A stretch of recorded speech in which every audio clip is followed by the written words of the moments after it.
Good day. It's here. It's here. You know what today is? Draft day. How are we looking? It's like Christmas time if you're a general manager in the NFL. That's what today is, that you are just giddy, you're excited, you're anticipatory, you're getting ready for what could be your future, whether it's positive or negative. That's what today is. If you wake up and whether you're a kid that's going to be in Detroit today, or maybe you're a general manager sitting in a war room somewhere, you are anticipating today like no other, and it finally gets underway. This is what you worked for. And now you wait and see if all the fruits of your labor begins to pay off. And all the scenarios that you thought about, all the different things that you thought might or might not happen, see if it all begins to fall in your direction, and then you end up with the players that you want. So that's what today is. It's Draft Day 2024, ladies and gentlemen. So good to have you on board today. 877. Today's a marathon, not just for me, but Grant Bills, you've got this show, your show. Then we're back on at 7 with the draft show until 11 o'clock tonight. Correct? I'm so ready for it. You should see the bag of food that I brought today. I brought a full paper grocery bag. Yeah. Hold on. I got a full bag of tortilla chips, a jar of salsa. I got an apple. I have so much fun. So I'm just ready to set up shop for the day. I might sleep here tonight. I'm so excited because Evo's going on vacation. So I'm going to come in for a little bit of the morning show tomorrow too. I might just sleep under the desk. Oh, that's right. He's going to New Orleans, isn't he? Now, is he gone all next week? No. I think he's gone through Monday or Tuesday or something like that. Because I was going to say, New Orleans is like Vegas. You can't do a full week. I mean, we did it because we were working. But if you're down just visiting, you can't do a full week. The Surgeon General came out with a warning. It's bad for your health, man. Seriously. It's too much. It's either you're going to get just hammered and you're going to throw your guts up and you're going to find your spleen missing, or you're just going to be out of money, or you're going to get mugged. And possibly worse. So it's you got to take New Orleans in just stride. But I will say this: he's got to be down there doing recon for us, because we're going to be down there in less than a year. We're going to be down there next February. That's where Super Bowl is. So excited for that. So today, a big day today is we've got a lot of discussion about who the Packers may or may not take. Obviously, we'll talk about and I've been getting people that have been asking about players and going by the Our Lads Draft Bible, and I've been reading up on that. So we're going to read some of the stats and statistics and such as some of the questions that people have about certain players in this draft who may or may not help the Packers. So we'll get into that discussion. Brewers get a nice win yesterday. They gutted one out 3-2. They knocked off Pittsburgh, and they have a chance today. Even up the series and get out of town before coming back to face the Yankees beginning tomorrow night down at American Family Field. So that's going on. So the Bucks as well. Giannis doing some stationary jump shooting. Do you know what that means? That means he's standing there, somebody's passing him a ball, and he's very gingerly taking a shot. Over and over and over and over. And what that means in the grand scheme of things is he ain't playing anytime soon. Just so you know. I saw one of the local television stations had a little bit of video of him. And I was like, yeah, that guy isn't going to be playing on Friday. And if the game goes to Sunday, he may not be playing on Sunday or Monday. I haven't looked at the schedule that far ahead. Regardless, he's not playing on Friday. That's not going to happen. So anyway, that's disappointing, but they got an opportunity to still get a road win. And once you get a road win, it's game on, man. And then they bring the home court advantage back to the Fiserv. So we'll see what happens. Hey, if anything, you got hope, right? What happened last night? Jimmy Butler out at least 2 to 3 weeks. Not going to happen. Not coming back. So without him, you thought the Heat, they're done. They're facing the Celtics. The Heat went at it last night. Tyler Hero is getting it done down in Miami. And they did it. They knocked off the Celtics. I think it was 111-101 last night. I think that was the score. But I was watching some of that game. I'm like, maybe there is hope. Then again, the Miami Heat play with a whole different level of speed and tenacity than the Bucks do. But if that can happen, anything can happen, right? So, and you saw who was the guy we had on? God, his name escapes me at the moment, from Boston. Oh, Michael Felger? Michael Felger. Thank you very much. Yeah. Remember when he said, hey, if Jason Tatum, it all has to go through Tatum. And if Tatum starts missing shots and doesn't play great defense and he kind of lets the team down, then, things don't look good for Boston. I was thinking of that last night because that's exactly what happened. Exactly what happened. Tatum didn't look great at times, turned over the ball once or twice, just a couple of key moments. And the Heat just said, look, we're going to run you. We're going to run you until you can't run anymore. And that's exactly what they did last night. So good game watching that last night as I sat here and got a lot of work done. And I worked in the office last evening. So that was good. But the Brewers gutted one out yesterday. I was glad to see that. Good 3-2 win down in Pittsburgh. Sometimes you need to win a close one, and you're not going to score 4, 5, 6 runs to do it. And they got pitching. They got a couple of key hits. And I was happy. Hey, Brewers closed them down in the 9th, had a runner on. You thought, oh, boy, palm to forehead here, man. This is going to be a bad one. And they shut them down. They were able to keep them off the board. So kudos to the Brewers for getting the win. Back at it today. Reminder today that the Brewers play early. And you know what that means? That means that we are going to get bumped on some of the network affiliates. So what you need to do is you need to find us, whether it's YouTube, go to youtube.com/Bill Michaels Show. 3 words, put them all together. youtube.com/Bill Michaels Show. You can watch on Instagram. You can watch on Facebook. You can watch, I don't think we're all live on TikTok, but we got TikTok. The Bill Michaels Show over on those 3 entities. Instagram, Facebook.com/The Bill Michaels Show. You can watch us there. Or on YouTube, subscribe absolutely free. Go to youtube.com/Bill Michaels Show. 3 words there, not 4. You can also find us on the Twitch app and on the Kick app. Great way to just listen to the program. That's on the app, which is the Zone Madison, the Zone, Z-O-N-E, the Zone Madison. That's our radio app. That's our flagship station out of Madison. You can email the program simply thebillmichaels@gmail.com, thebillmichaels@gmail.com. Find us there, and you can find us after the fact, Spotify, Apple, iTunes, Google Podcasts as well. The text line is open. I didn't get to everybody yesterday. I apologize, man. The texts were flying in. 608-321-1670, 608-321-1670. And if you want to find us there, you can do so there as well. So a lot of good stuff happening via the show, and we appreciate you paying attention to us as always. And we will also try to get to a lot of your messages today, because I know, like I said, I left a few of you hanging yesterday over on the text line. So there you go. Let's see here. Got a lot of different stuff happening today. A lot of different players. Anything? Did you wake up this morning and feel anticipatory? Like for tonight, like tonight's a big night. Grant, did you wake up today? And I heard you on with Ebo a little while ago and saying that you barely slept. You're like, well, I was going to say, Bill, I wake up with anticipation every day. I produce the statewide Bill Michaels Show. Well, I barely sleep on a normal night. The only real thought that I've had so far about the draft today is every mock draft I look at, and I don't like study them intently, but I'll whip through them just to get I want to see as many as possible. There's so many people mocking Cooper DeJean to the Packers to now where I think there's no way it'll happen. It seems too obvious. It seems too predictable for everyone, where I feel like that's off my board of possibilities, because it seems like the consensus with everyone. Right. The obvious for the Packers, let's be honest, it never happens. Right? The obvious never happens. So we got to go with the unobvious. The things that we feel will not take place, the things that we feel will not kind of excite us, or something that we didn't see coming. I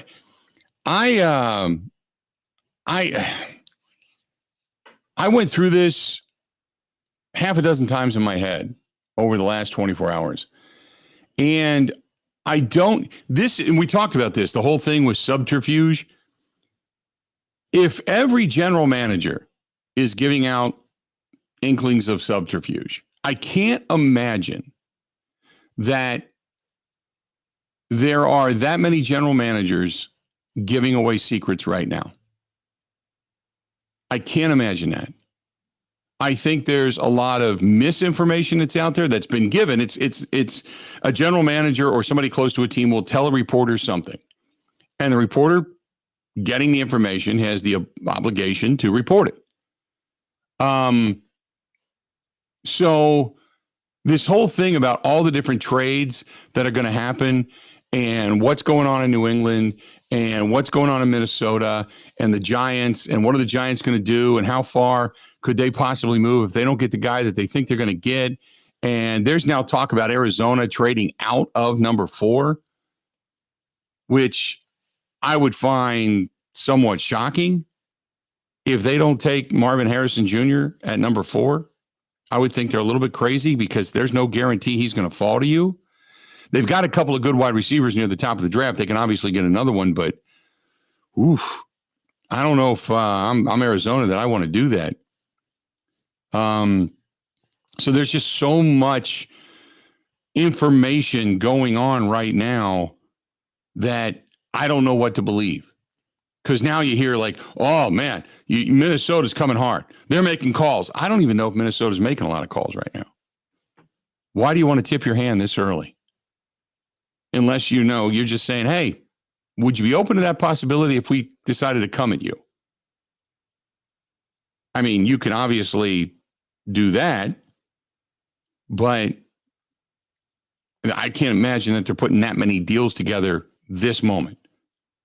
And then the Giants are in play, and then, and then it kind of goes from there. So you start to think about the draft itself, and you wonder, okay, there's going to be this run on quarterbacks, and then they're talking now, there's going to be a run on tackles. Well, then who ultimately falls to the Packers? So we'll see. I'm excited, but I'm also, I woke up this morning, I started going through this again in my head. And I shouldn't do it. I was listening to the ESPN this morning and I flipped there and then they're all hype. And then I went back over to the NFL Network and I was watching some of the NBC Sports channel, and everybody's got a different scenario. So I don't know who the Packers are going to get. By the way, yesterday we ended on the note of the big, massive expansion project for the new stadium down in Chicago. Did you see what the plan is for that proposal? You mean like money or timetable Money. Or what part of it? I did not see the money. Yeah. No. They say the stadium is $3.2 billion. The additional $1.5 billion will be for all that infrastructure around that area. And the team would then say, and the city, that they would add green space, open space, improving the access to the city's museum campus, also including a publicly owned hotel. So that way they can recoup some of those dollars back. So the hotel would actually be on site, and that would be owned by the city of Chicago. Do you really want city workers running the hotel? Seriously? That's what you're going to do? That's what they want to do. The city is looking to make money, and rightfully so, off of this to offset some of the costs. For which, putting a hotel there, okay, I understand that. It's not a bad idea, but how much money really are you going to get off of that hotel? And then you're paying property tax to yourself. I don't know. I can see a hotel plan going in there and somebody buying that land for a certain amount of money, but I can't see I can't see a city worker. Come on. If you've ever been to Chicago, I can't see a city worker being the front desk person, being your bell captain, being anything inside. If you've ever been to Chicago and seen some of the workers they have there. Come on, man.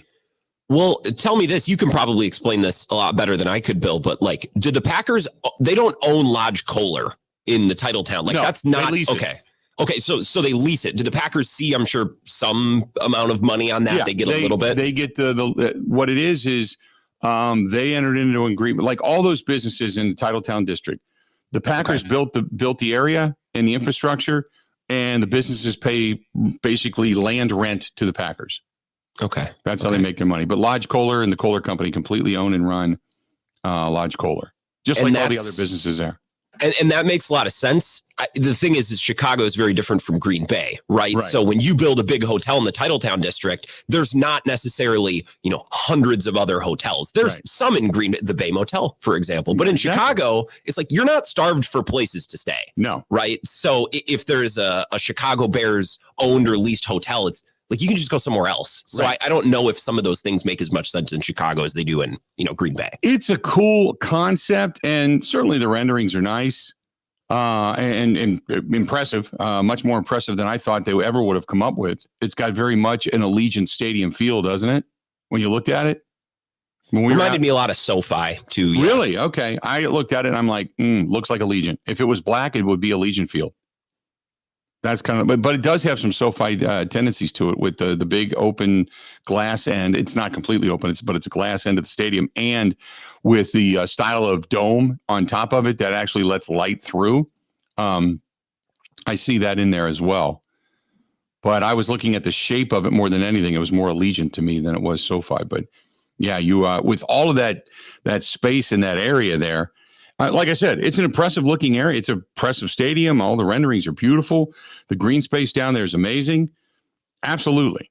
In keeping the columns, which I think are really cool for what is in the middle of those three fields. If you look at the columns where Soldier Field used to be, they keep the columns of the old Soldier Field. There's a football field in the middle and two football-esque soccer fields off to either side. So where the stands would have been. So the space itself, awesome. I think it's a great rendering, and it's a cool lakefront shot. But yeah, we'll see how that goes over. I mean, they're ready to overthrow the mayor. You got that other mayor down in, what is it, Dalton or whatever it is, that crazy lady that stole all that money and now is under federal investigation or indictment. Politicians have been robbing that place for years and years and years. They spent $675 million on that craptastic renovation they did to Soldier Field when the Packers did it for a third and it came out 10 times better. So we'll see. We'll see what they end up getting. And if they think they're going to pass that through and push it off to the taxpayers, holy mackerel. Now you got yourself another battle that's going to be going on. And then here's the next question. So when they tear this down, do the Bears go back down to Champaign and play in Champaign for a year or two? Or is it going to be a County Stadium Miller Park thing where are they building it next door and they play at Soldier Field until the new place is ready? I'm not sure. Maybe. That's a great question. I don't know. So it might end up being like a 4-year project or a 3-year project rather than a 2-year project. But that's a good question. And here's the other question. If they do, because where that new stadium will go, that tears down, a buttload of parking. So where are you going to put people in that area that want to come to Bears games? Because that tears down the Waldron deck and all that side space parking that are off to the backside and the south side. That's hundreds, if not thousands of parking spaces. So where do you push those people? Because it's not like Lambeau where you can just go 2 more blocks down to another house and pay to park in somebody's lawn. There's nowhere to go. So I'll be real interested to see how they do all of this over a period of time. So anyway, just some things we're discussing today. A lot of different stuff. Got Ryan Wood coming up today from PackersNews.com. Going to join us coming up in about an hour and 15 minutes from now. Also, Tyler Dunn at GoLongTD.com. Mike Clemens going to join us for the final hour of the program. We are draft-centric today. Damn straight we're going to be draft-centric today. A lot of stuff going on. Hang in there. We got a lot more of the Bill Michaels Show. Don't go anywhere. It is like Christmas Day today. It is Draft Day 2024. This is the Bill Michaels Show on the Wisconsin Sports Zone Radio Network. Beautify your entertainment space with Pella Windows and Doors of Wisconsin. Hi, this is Gina Della from Pella. Turn your ordinary space into something extraordinary with brand new Pella windows. The luxurious look, sleek design, and custom colors available is guaranteed to give your home the extra pop to entertain and keep you comfortable. At Pella, we see windows differently.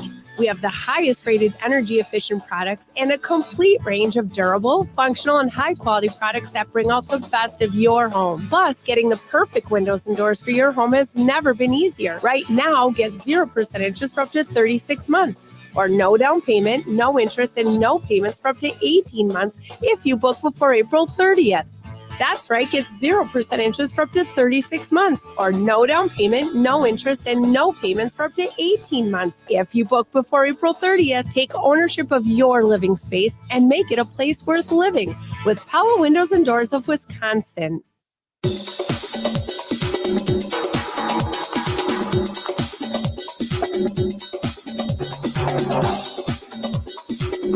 Bill Michaels will resume in 3 minutes.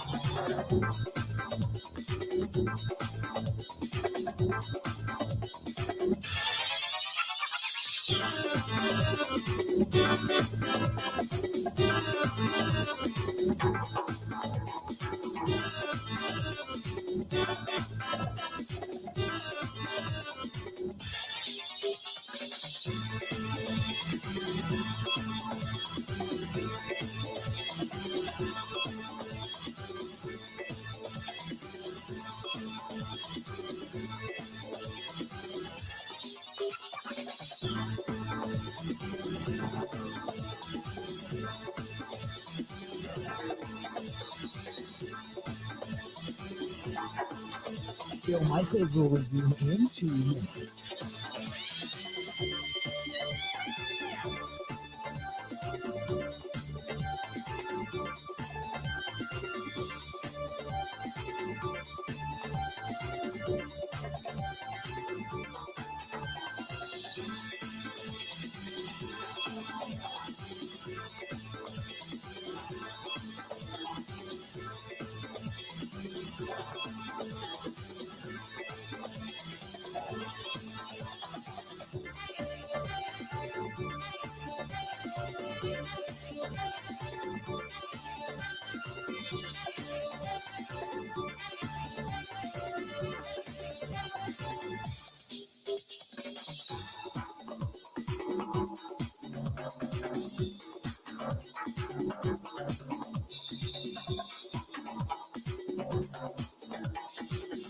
Bill Michaels will resume in 1 minute.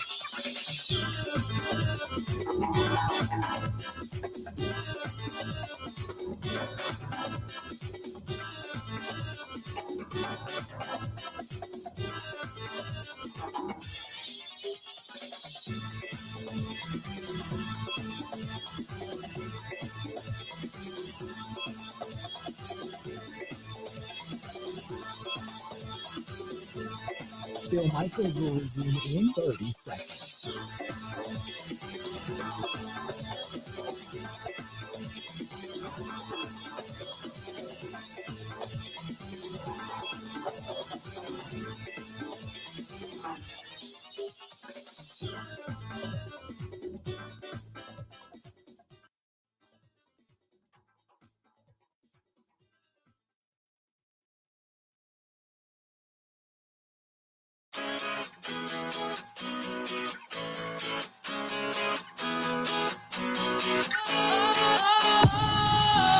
Sometimes I get a good feeling, yeah. If by chance you have the need for speed, yeah, baby.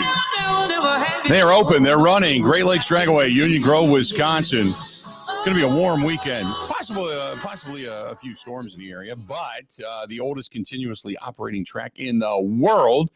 The season passes are on sale. Still, you can grab them. They've got a lot of stuff going on all throughout the great state of Wisconsin in 2024. They got some big events coming up, too. All you got to do is go to GreatLakesDragaway.com. That's GreatLakesDragaway.com. They're calling it the Motion Raceworks Sick Summer of 2024. Cletus McFarland, Alex Taylor, Tom Bailey, just to name a few. June 9th, 10th, 11th, 12th, 13th, 14th, all the way through. They got it all over the place, and then it's going to come into Union Grove, Wisconsin. So I'm looking forward to it on June 13th. Great Lakes Dragaway. Make sure you're there. Call them 262-302-2138, 262-302-2138. That's GreatLakesDragaway.com.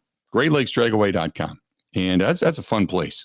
We're going to have more on that too coming up next week. So hint, next Wednesday.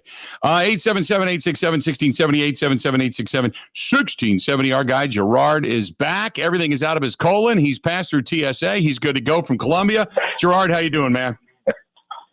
How you doing, Bill? It's so glad to be back. Listen, I will fly 3 planes to get back. My last one was delayed. You know why?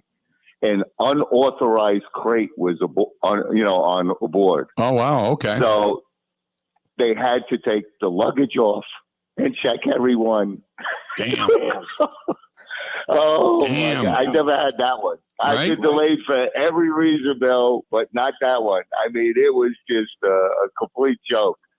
I'm a Celtics fan, and I caught most of the second half. I got home just in time to catch some of the second half last night. Porzingis was terrible. Miami shot 23 out of 43 from threes.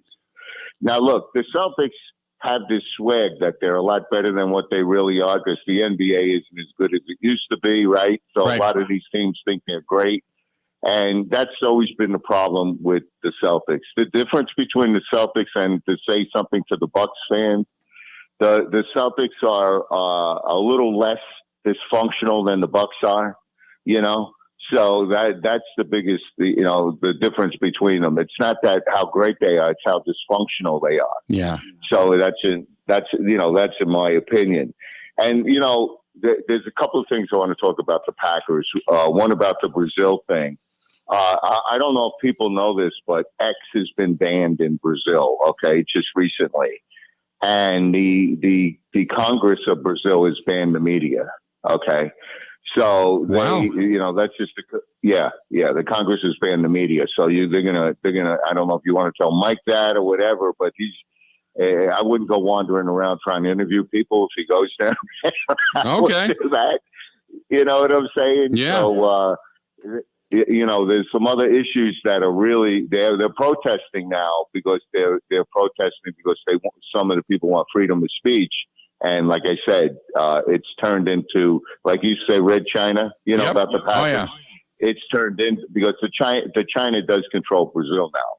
And like I said, the visa thing is $81 per person now. They changed it to, so it's a moneymaker. So anybody that wants to go there has to apply for a Brazilian visa that costs you $81. But anyway, let me get to the real meat and potatoes here with the Packers draft. Look, wouldn't it be ironic, Bill, that 70% of the people and the fans have been talked to picking DeJean, right? The safety. That's the guy everybody wants. Right. Wouldn't it be ironic if it was like a love Patrick Queen situation where like Patrick Queen was there and DeJean is there, and the Packers pick another guy, and the guy that they pick becomes an All-Pro, and DeJean doesn't, barely stay in the league a couple of years. Right. Yeah. Would that be ironic if, everybody's wrong? Because I've seen so much nonsense because I was looking online a lot and everything. And I was listening to you. And there was a guy, I want to bring this up before I forget. You had a baseball guy on that was talking about Danny Hurley, your guy. Yeah, and yeah. he was completely correct. Everything he said was right. I know the Hurleys. I used to go back down there and watch their games. I know the family. I know everything because I played basketball at St. Mary's. We were 3 blocks from St. Anthony's. And I played with one of your heroes, Jimmy Boylan, who won a national championship for Marquette. Yeah, and I'm going to tell you this. I want to give him a lot of credit because he was completely 100% accurate. And when I come back on, I'll tell you a couple of stories to prove that. Yeah. But anyway, who do you want them to pick, Bill? That's what I want to know. Who do you want them to pick? I would love to see Guyton, the big offensive tackle. That's the guy, huh? They say he's big, athletic. Yep. I read all about him. 6'7", 6'8", 325. He's got really good feet, good arms. I've watched some of the tape on him. I've seen him in just about every game. Normally, you'll see bad games, but I've seen a lot of his highlights in just about every game, and I don't see him really getting beaten. Even on plays that you get kind of beat, he doesn't get beat. It's kind of like a stalemate. You know, he doesn't do what he wants to do all the time, but you can fix a lot of that in the NFL, but he doesn't really get beat. It just becomes a stalemate. But most of the time, he's pretty much got guys at his will. And he looks like a beast. Like Bakhtiari. But do you agree with moving Tom to center if you do pick him, and moving him to tackle and moving our center to either the bench or wherever? Do you agree with that? I think what they're going to do is, if that becomes the best option and putting the best 5 on the field, they'll do it. But I think what you do is you just inspire competition. And you could move Guyton back and forth. You can make him, even if you wanted to go with left tackle with his size, you might be able to do that. And then if you wanted to bump Clayton, you could, or Royce Newman, you could. Or no, Rasheed Walker. I'm sorry, Rasheed Walker, you could. So you know, there's an old theory, you don't weaken 2 positions to strengthen 1, right? You don't want to do that, because Tom's a pretty good right tackle. As a matter of fact, he only gave up a couple of sacks, if I remember correctly. Right. So, and Walker was rated pretty high too. He was. So I don't, That's the beauty of this, is that if he comes in and he starts, it's because he earned it. If he doesn't, then you've got one hell of a backup, and some of your depth issues and your worry about depth there suddenly begins to go away. If he doesn't start right away, I'm okay with that. Well, let's spin it around then. So then we need another safety. That's a fact. Okay. Right. So we need another safety. So therefore you pick basically depth in your offensive line, right? And the guy could be really good, you're talking about. Right. And then we still don't have a safety. So does that mean we trade for the guy from the Cardinals, or how does that work, or what do they do next? No, I think there's a couple of, put it this way, if they have the run, and Gerard, I'm late, I got to go to break. Appreciate the phone call. I'm glad you're back, man. I can't wait to hear the Hurley stories, because that was Chuck Freeman who was talking about what a jerk Hurley was. But I look at it this way. If there's a run on quarterbacks and offensive tackles, the way everybody is discussing now, that means you're probably mid-second round going to be able to get a decent safety and or corner.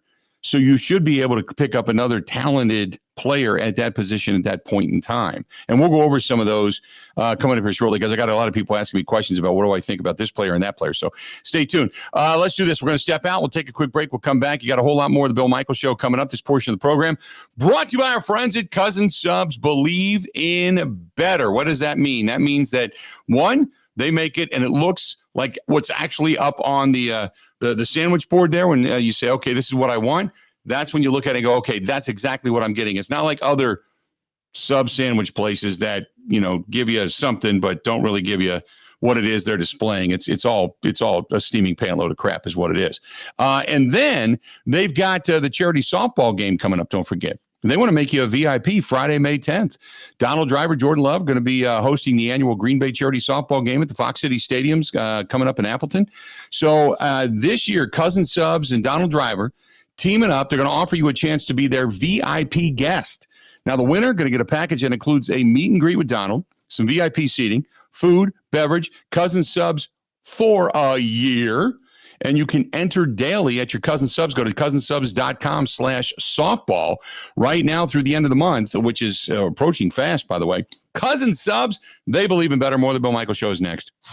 Covering Wisconsin sports like a blanket. This is the Bill Michaels Show on the Wisconsin Sports Zone Radio Network. Suit up for the $800,000 Sports Car Series at Potawatomi Casino Hotel Milwaukee. April through May. Score free play, cash, one of 4 new Toyota GR86s or a new Toyota Supra. Play with your club card to earn entries. 5 times the entries on drawing days, and when the Milwaukee Brewers play at home. Got what it takes, Slugger? Only at Potawatomi. For more details, visit pacebig.com/sportscar. Must be 21 and a club member to play.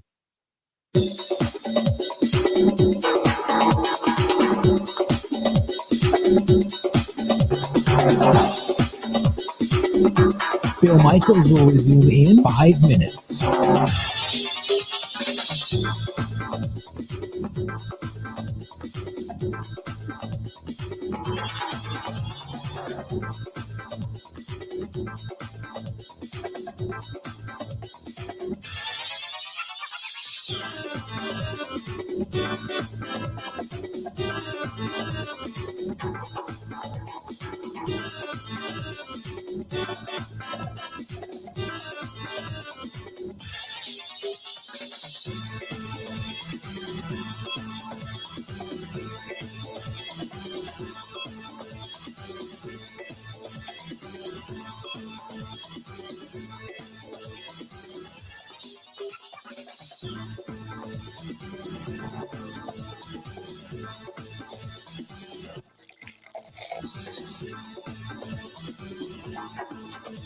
Bill Michaels will resume in 4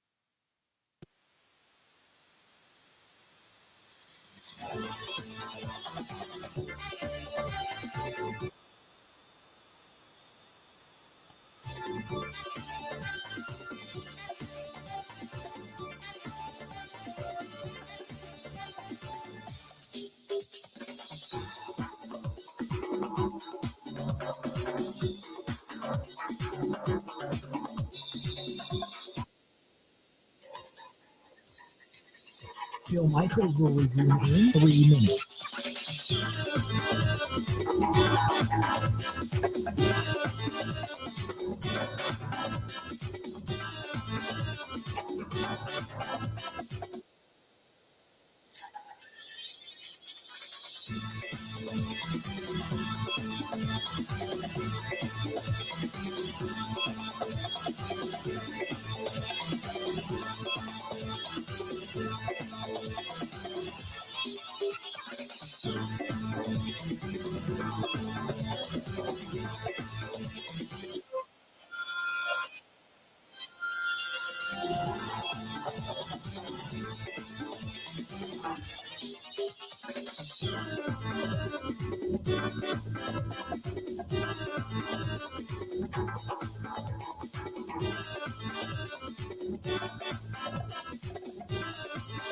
Bill Michaels will resume in 2 minutes.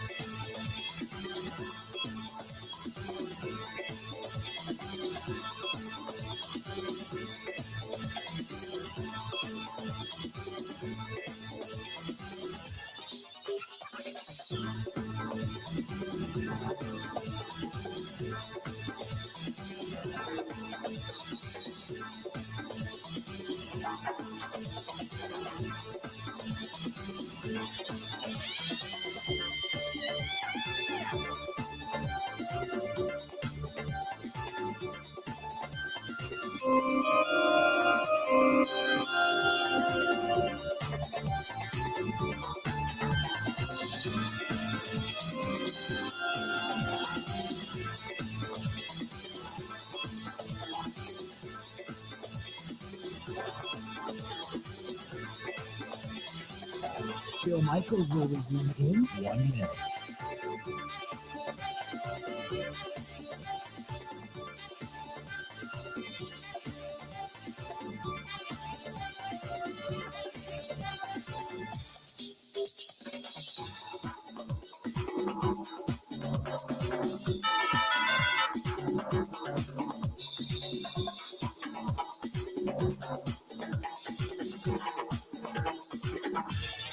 Bill Michaels will resume in 30 seconds.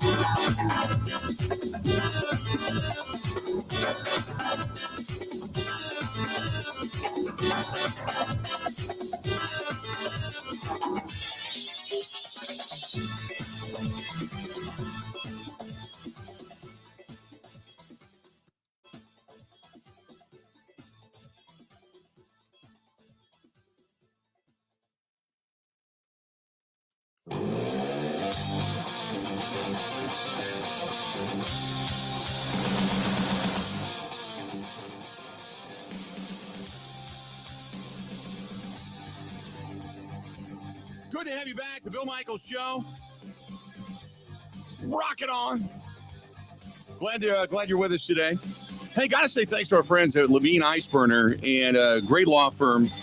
Brett Iceburner is on the board of directors with Fisher House with me, and just such a good guy. Him and his son came along last year when they were kind of producers for a day when we were at Super Bowl. And they had such a wonderful time. Got to know him really, really well then. But just a really good guy, a veteran, as a matter of fact. But if you have a personal injury case, say you want estate planning, you want a will, you want a trust, maybe a living will, or if you got something coming up for civil litigation, whatever it may be, they handle it. They don't have a ton of big name big money spokespeople or anything like that. They just concentrate on their business, but they're just good people, and they're veterans, and they help us in our mission, and that is for our motorcycle ride and coming up on Sunday, September 1st, and everything we got going on after the fact. They're just a good part of the program. And if you want to give them a call, 608-621-2888, Levine Ice Burner, EISBERNER, Levine Ice Burner, 608-621-2888. 608-621-2888, 608-621-2888. And just great people. So if you're looking for some help and some people that really, truly want to listen and work for you, that's the way to go. Levine Ice Burner. So thanks to them for being a part of the program. Absolutely.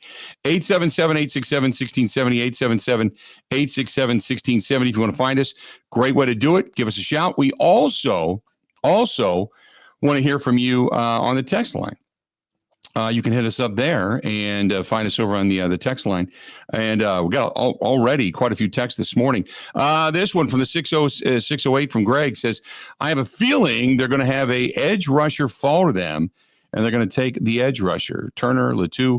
The NFL obsessed with getting to the quarterback right away, and I think they feel like you can't have enough of those guys. That is from Greg. Greg, would not surprise me if one of the guys higher up in this draft falls to them that is an edge rusher, should I say. I would agree with you. I would agree with you. Absolutely. I can't imagine a kid out of UCLA, Latou. I can't imagine that he is going to be there at 25. If he is, I'll be stunned. But he's picked to go top 15. I want to say between 10 and 15, somewhere in there. So I would be stunned if he ended up getting to him. The Gerard Verse, the kid out of Florida State, if he fell, that would not be a bad way to go. He is, he's got speed, 6'4", 254, but really good speed and gets off blocks. He is, I didn't see a ton of tape on him, but what I liked out of him was he had very fast hands. He did not allow a lot of offensive linemen to get up under him and to engage with them one-on-one, where you do kind of that dance and bull rush, so to speak. He didn't allow that very often. He's not as big as like Reggie or anything like that, but he had a power move already, and I like that. But 6'4", 254 coming off the edge, yeah, I'd take that. Yep. No doubt. 877-867-1670, 877-867-1670. This is Rick and Spencer. There's going to be some head scratchers in the first round, and somebody unexpected is going to fall to the Green Bay Packers. Rick from Spencer hitting us up on the talking text line, the text line. Who do you think falls to the Packers? Well, we learned yesterday that there are a lot of teams looking to trade up to take a tackle, right? That's been the buzz, or at least it was the buzz. It'd probably be new buzz today, let's be real. But the buzz yesterday was tackles. The Packers, I think, are just about as well positioned as anybody. They got 2 seconds, 2/3. If they want to win a trade to go up and get a tackle, I think they're in a good position to do that. And if they decide that that's a little bit too rich for their blood, that they can sit back and, wait for the tackles to come off the board and take whatever edge rusher falls or corner falls, right? No matter which way they play this, I think they're going to have a good opportunity to get a good player. I think they'll, however they go about this,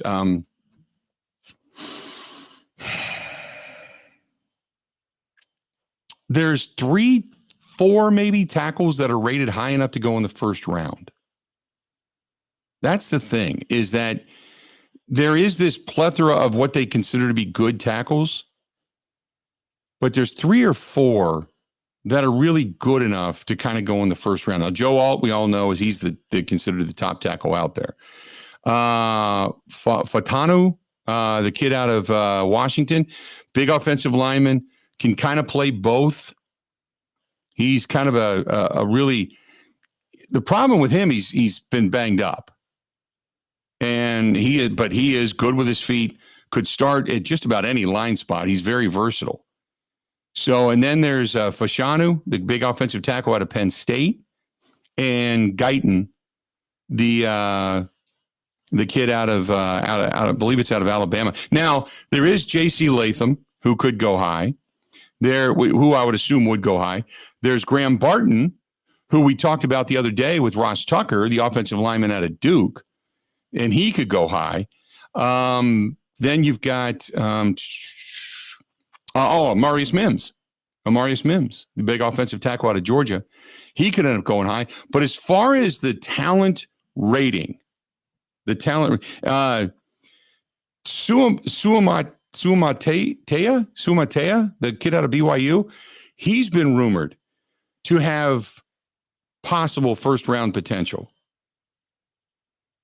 So, but this is where we get so caught up in the weeds about who's good and who isn't because of the mock drafts and all the people out there that supposedly study this for a living. So there's some guys that you look at our lads, say, and some of these guys that they're mentioning that should be up there in the first round, our lads has them as late second. So unless there's going to be a run on those guys, but the Packers traditionally have not been a team that will take a guy that is not valued at that spot. They don't usually take those guys because they don't want the value to outweigh what the actual player is, if that makes sense. You don't want to spend $50,000 on an old Pinto, on an old Ford Pinto, because you can get it for less. That's the way the Packers work. If they're going to spend $50,000, they want something worth $50,000. That's what they want. So I wonder what the run is going to be for some of these guys and what they end up kind of going for. Now, I like Tyler Guyton.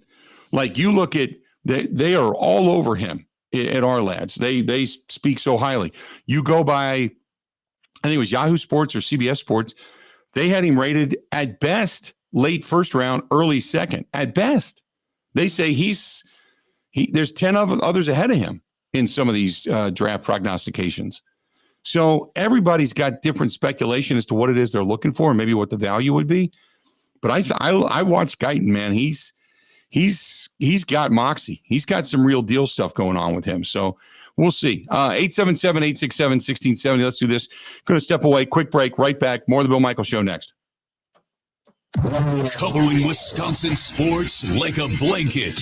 This is the Bill Michaels Show on the Wisconsin Sports Zone Radio Network. Beautify your entertainment space with Pella Windows and Doors of Wisconsin. Hi, this is Gina Della from Pella. Turn your ordinary space into something extraordinary with brand new Pella Windows. The luxurious look, sleek design, and custom colors available is guaranteed to give your home the extra pop to entertain and keep you comfortable. At Pella, we see windows differently. We have the highest rated energy efficient products and a complete range of durable, functional, and high quality products that bring out the best in your home. Plus, getting the perfect windows and doors for your home has never been easier. Right now, get 0% interest for up to 36 months.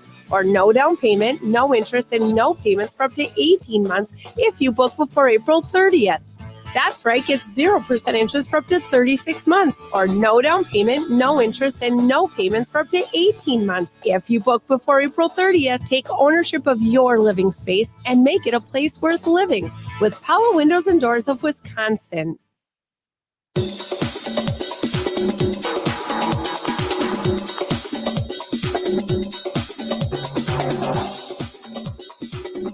Bill Michaels will resume in 3 minutes.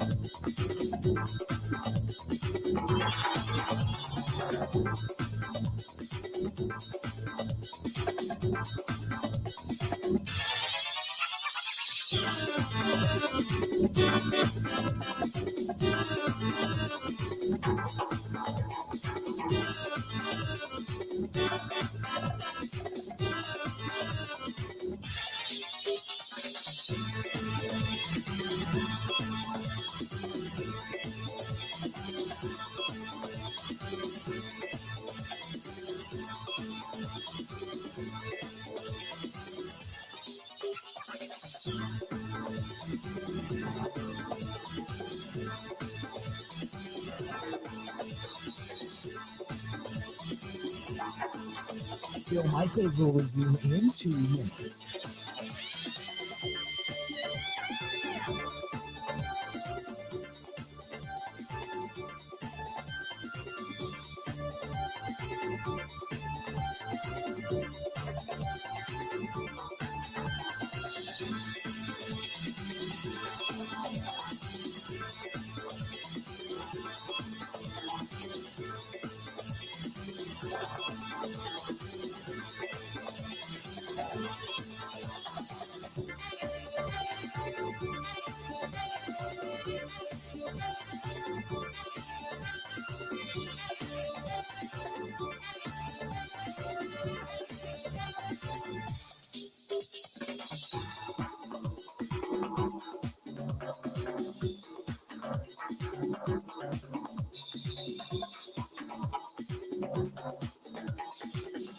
Bill Michaels will resume in 1 minute.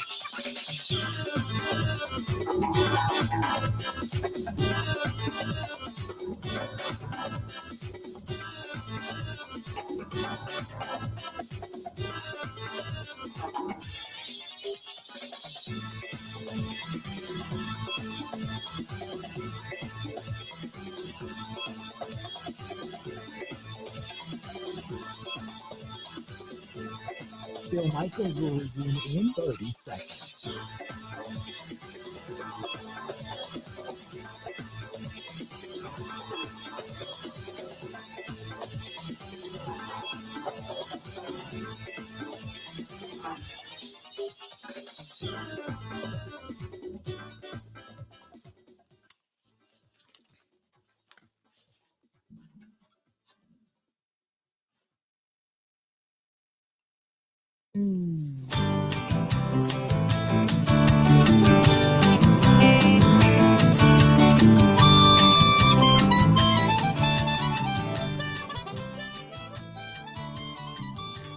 I'll tell you what you do tonight.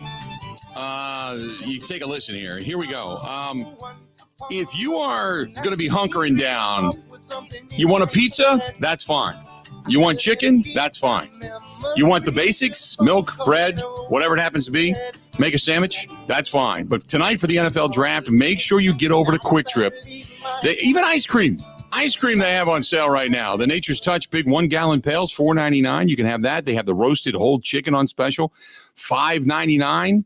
They can do that. Although that's Monday, so you got to wait until Monday to celebrate your fried chicken victory Monday when you figure out that all the draft choices the Packers actually get are really quality people and all the guys that you wanted as well. But they've got the 8-piece chicken tenders. They've got the hand-breaded jumbo tenders, which those things are fantastic. Fantastic. All kinds of good stuff. And don't forget, the more you spend over there at Quick Trip, for every $200 you do spend, you get yourself a Brewers ticket. So that's not a bad way to go either. All you got to do is check that out, quicktrip.com/ballpark. quicktrip.com/ballpark. So much like Grant, because Grant's in the studio all day today, Grant hunkered down. He brought a whole grocery bag full of grub to the studio because he's in studio all day today. Stop at Quick Trip. I mean, I'm going to do it. I'm going over there. I'm going to get some of the Arizona sweet tea, 2 big cans of that, keep me going, maybe something to munch on. And then the more I spend, I'm going to get myself a free or 2 Brewers tickets by the time it's all said and done. So I'm excited. Stop in and check out our friends over there at Quick Trip. Hell yeah. Good stuff over there at Quick Trip. I stopped this morning. There's one right around the corner from work. I got a Red Bull in my hand that I bought there this morning. And I think either between this show and my show, or between my show and the draft show, one of the windows this afternoon, I'm going to go back over there and get like a hot sandwich or something. I packed some food, but I want a nice warm sandwich or a nice warm meal in the middle of my day. Right? You know, I don't just want to be eating snacks. Yep. No doubt.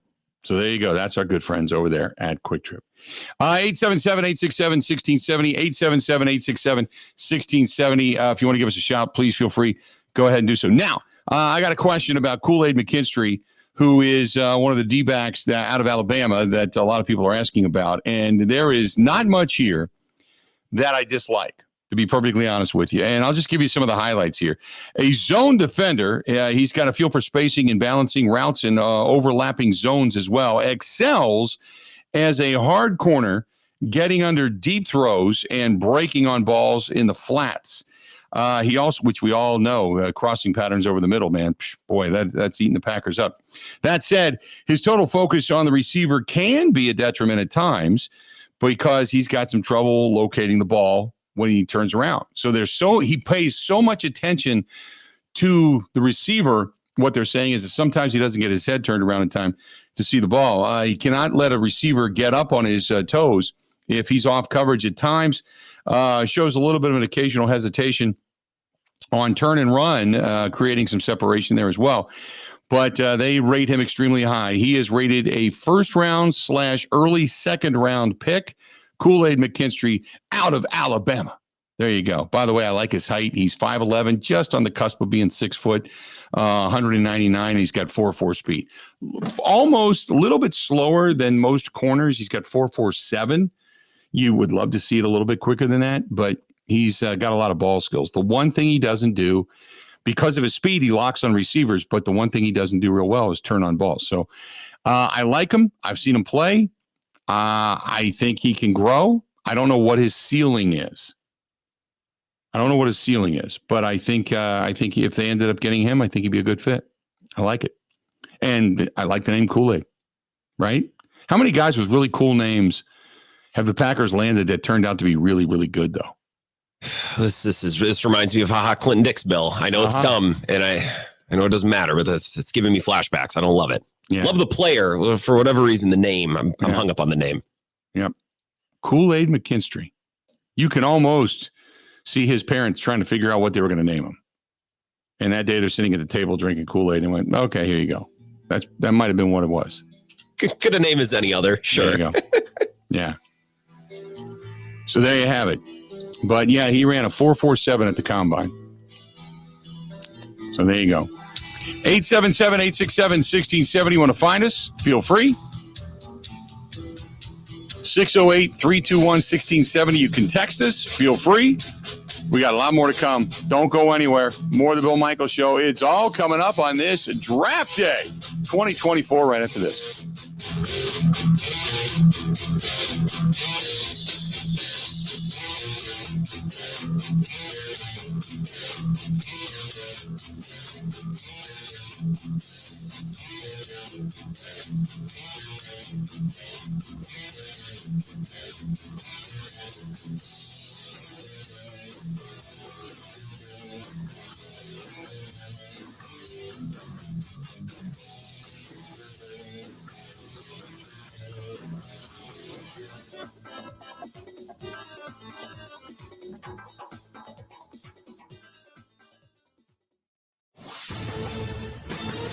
This is a Wisconsin Sports Zone update. Well, the Milwaukee Brewers got back into the win column last night with a 3-2 victory over the Pittsburgh Pirates. The second inning would see the Brewers score all their runs as they would take advantage of a Pirates error, 2 walks, 2 hit batters, and an RBI single by William Contreras to take the lead and never look back. Milwaukee is now looking to split their 4-game series this afternoon as they send Freddie Peralta to the mound. First pitch is at 11:35. Turning to the Bucks, Giannis Antetokounmpo was making strides, but is likely to miss Game 3 tomorrow night in Indiana, as The Athletic is reporting that the 2-time MVP is starting to do some stationary jump shooting, but still not cutting, scrimmaging, or running yet as he deals with his calf strain. Bucks and Pacers will tip off tomorrow night at 4:30.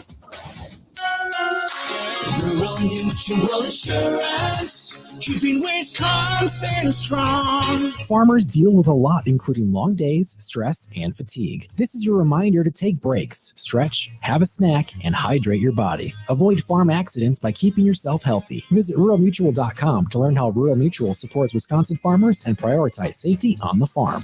Rural Mutual Insurance, keeping Wisconsin strong. Wisconsin basketball had their season-ending banquet last night. Craig Gard talked with Chucky Hepburn, AJ Storr, and Connor Esigian hitting the transfer portal, the state of college basketball and NIL. It's changed, so we have to change. And the biggest part of it, it's become much more of a business orientation, and you have to approach it with that mindset. You can't take the comings and goings personal. That will wear you out if you do that. Yes, we love the guys that are here. We help them all we can, but we understand they have choices. And finally, the NFL draft is tonight. The Packers have the 25th pick in the first round and 11 picks overall. The draft gets underway from Detroit tonight, starting at 7. For the Wisconsin Sports Zone Network, I'm Ebo.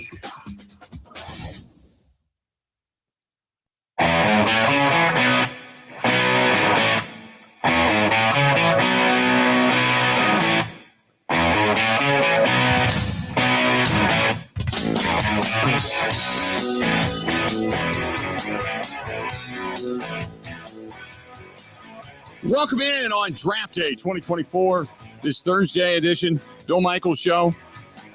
Brewers get a win yesterday. Nice. You got the Bucks. They're trying to figure some things out, and they've got a couple of days. By the way, the Bucks heading down to Indianapolis later today. I think it is a 1 o'clock. The fans have been invited to cheer them on for the departure. Does it seem a little deflated doing that? I mean, they're in the playoffs. They're making a big deal about it, which is great. You can appreciate that.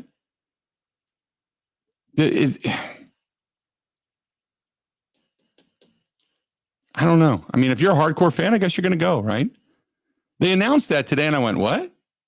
You know, I get it. You want to have like a pep rally or something, but they're doing it down at Signature Air, down at the airport, where you can come down and, you know, kind of see the guys park their car and climb on the plane and leave, I guess. But does it seem kind of deflating, Grant, to have this going? Well, if you want to see the team go, send them off in style, I guess. It seems kind of weird, doesn't it? It's not my thing. I'm sure lots of Bucks fans will like it and go. I always thought like send-offs are more for high school teams. You know what I mean? Like, the girls basketball team's going to state, go send them off. It's whatever. If you want to go, go. I will tell you, I feel a lot better about the Bucks after the Celtics lost last night. It's like, oh, okay. Right. So we're not the only team with heavy expectations that kind of laid an egg in game 2. It happens to everyone. The playoffs are long. Okay. I guess if they're in the finals, the Eastern Conference Finals, I don't know if I'm going game 3 of round 1 against the Pacers. I mean, as they would win rounds, I don't know. Maybe it does build expectations and excitement and, hype. Hey, I wouldn't begrudge any fan if they wanted to go down there and say hi and try to get an autograph. And that's what being a fan is, right? So, but I was watching that this morning, and a friend of mine I was texting back and forth with, some business stuff, but he said, he texted me, he said, why are they having a gathering at Signature Air for the Bucks? I said, I didn't know they were. And then I saw it on the news. And he said, doesn't it just seem a little hollow? I guess, maybe. I don't know. I mean, look, if you're a Bucks fan, go have fun, man. If you got the day off today and you can go down there at 1:00, hell yeah. Do that. I wouldn't begrudge you.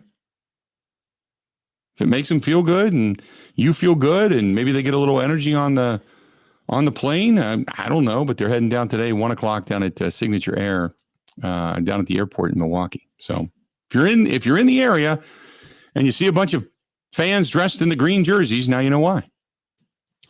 I just think, and this is no fault of Giannis or Chris or anybody, I think the more years in a row you're contending, the harder and harder it is for fans to get excited, right. And we saw this at the end of the Aaron Rodgers era where it's like, all right, I'll really start to buy in and start to believe in like late December. Yeah. And and this is the same thing with the Bucks. Like we're expected to be in the second round of the playoffs. So right. I just think fans are, your expectations change year after year after year as a contender.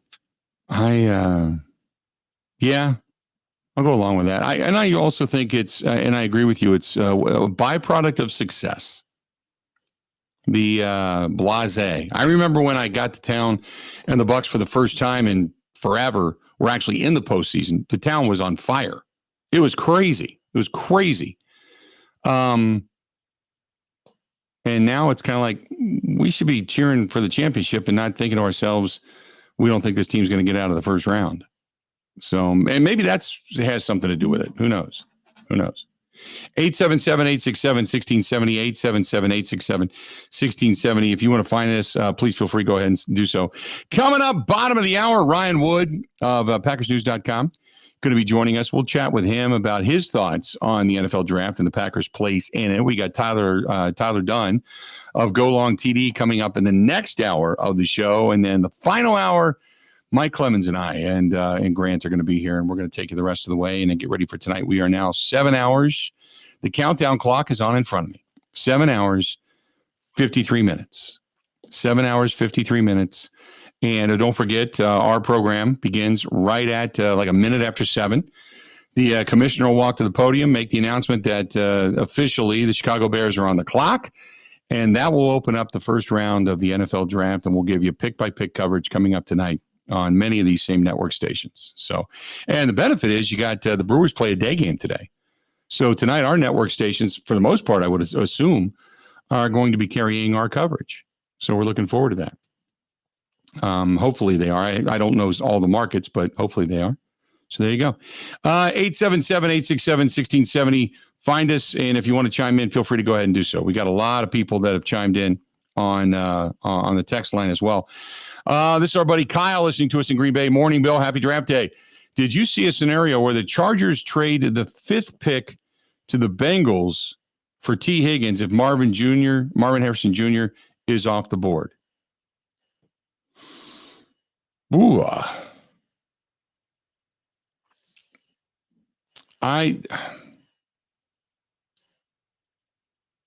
That's a great question. Here's the thing that I think, though. If you look at what the drafts are supposed to be and the mock drafts and where they're going to be, you would still have on the board Malik Neighbors. You would assume, right? The wide receiver out of LSU. Malik Neighbors, again, another LSU kid. So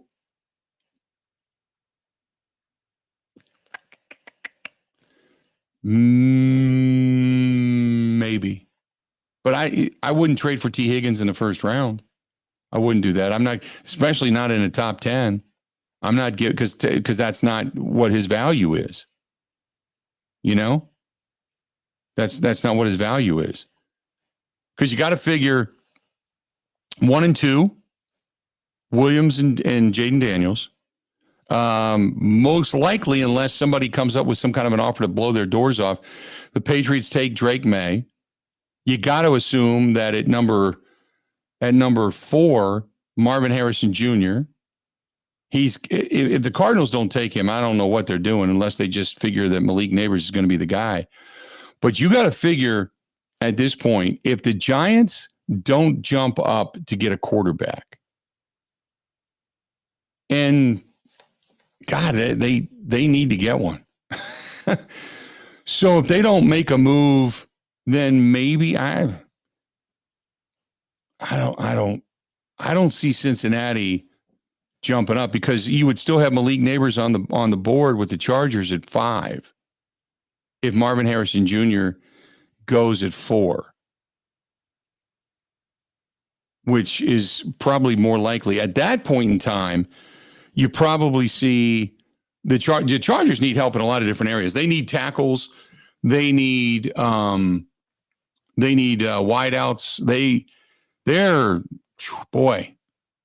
There's even talk that the Chargers would take J.J. McCarthy, which I think will never happen. And the reason why is because they've got their quarterback locked in to the tune of $100 million that's owed to him if they would cut him loose. There's no way that they're making a move for a quarterback. So that's not going to happen. So I think they either go offensive tackle or they would take Malik Neighbors, the wide receiver out of LSU. One of those two. Now, if they take Joe Alt, if they take Malik Neighbors, we'll wait and see. Because if the Giants do take a quarterback, that you may see, actually, I take that back. Here's what you may see. You may see the Vikings go to 5. The Vikings may jump up to 5, because you got to figure if the Giants are sitting there thinking that maybe J.J. McCarthy might be a guy they'd be interested in, if they're going to take a quarterback and groom him for a year, then you would assume that if the Vikings know that, they're going to jump up to number 5 and they're going to trade with the Chargers. That's why this whole first round is so intriguing, because of the desperation for a quarterback right now. So that's a great question. But no, I don't see them trading T. Higgins. He's not that guy. He's not a top 5 pick. The value's not there. The Vikings want to jump up and get a quarterback, right? Right. All of the mocks that I've looked at today, I was just looking at Peter Schrager's, I'm looking at Dane Brugler's now, have the Patriots sticking at 3 and taking Drake May. Seems to reason that Jaden Daniels, of course, is number 2. I think the Vikings would love to get in that spot. But if they can't, I still think they've put themselves in a spot where they have to jump up and get another guy. And I think that second guy would be J.J. McCarthy. Right. There's a little bit of a difference. You're paying a premium for 2 quarterbacks in either instance, but like Drake May has the ceiling. He's got the upside. I don't know if J.J. McCarthy does. Yeah, and remember, now the Giants have been thrown into this mix because Daniel Jones is, he's been banged up. He can't stay healthy. And the guy is, I think, the best season he ever had. I don't think he's ever thrown over 20 touchdown passes in one season. And they paid him a buttload of money.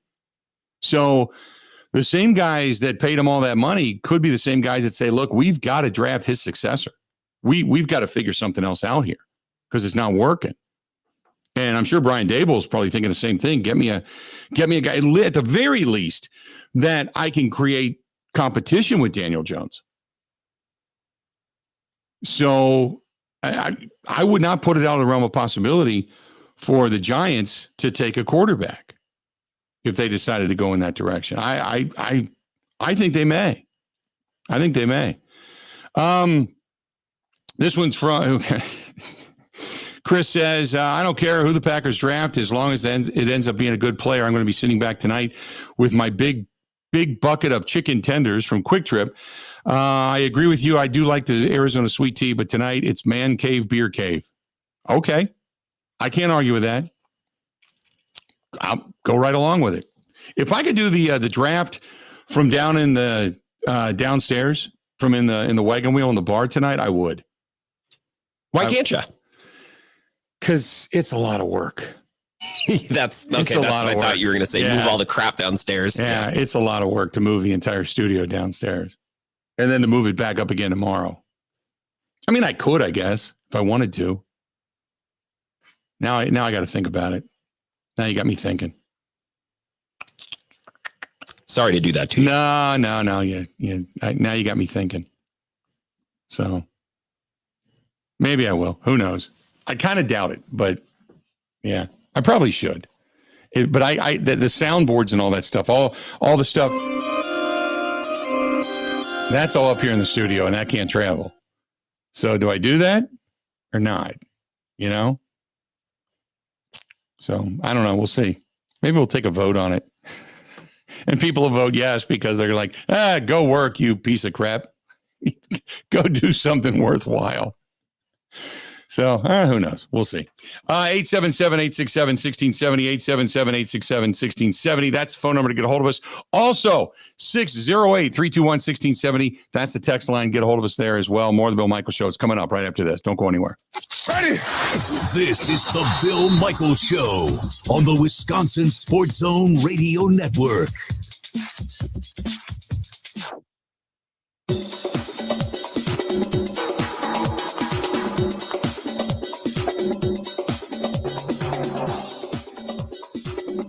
Bill Michaels will resume in 3 minutes.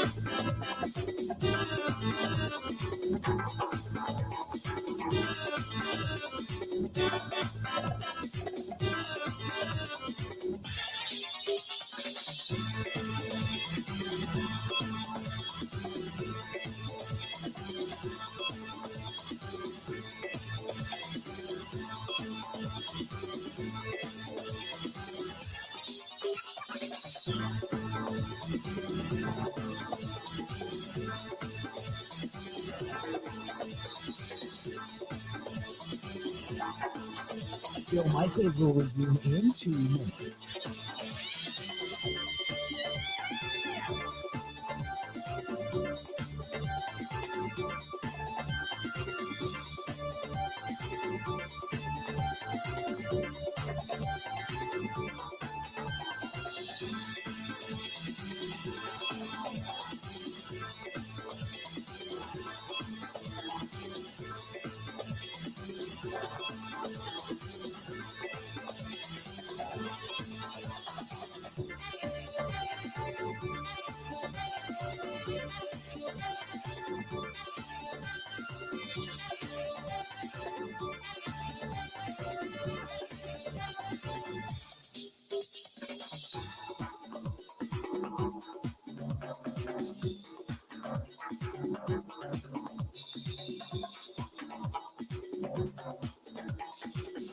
Bill Michaels will resume in 1 minute.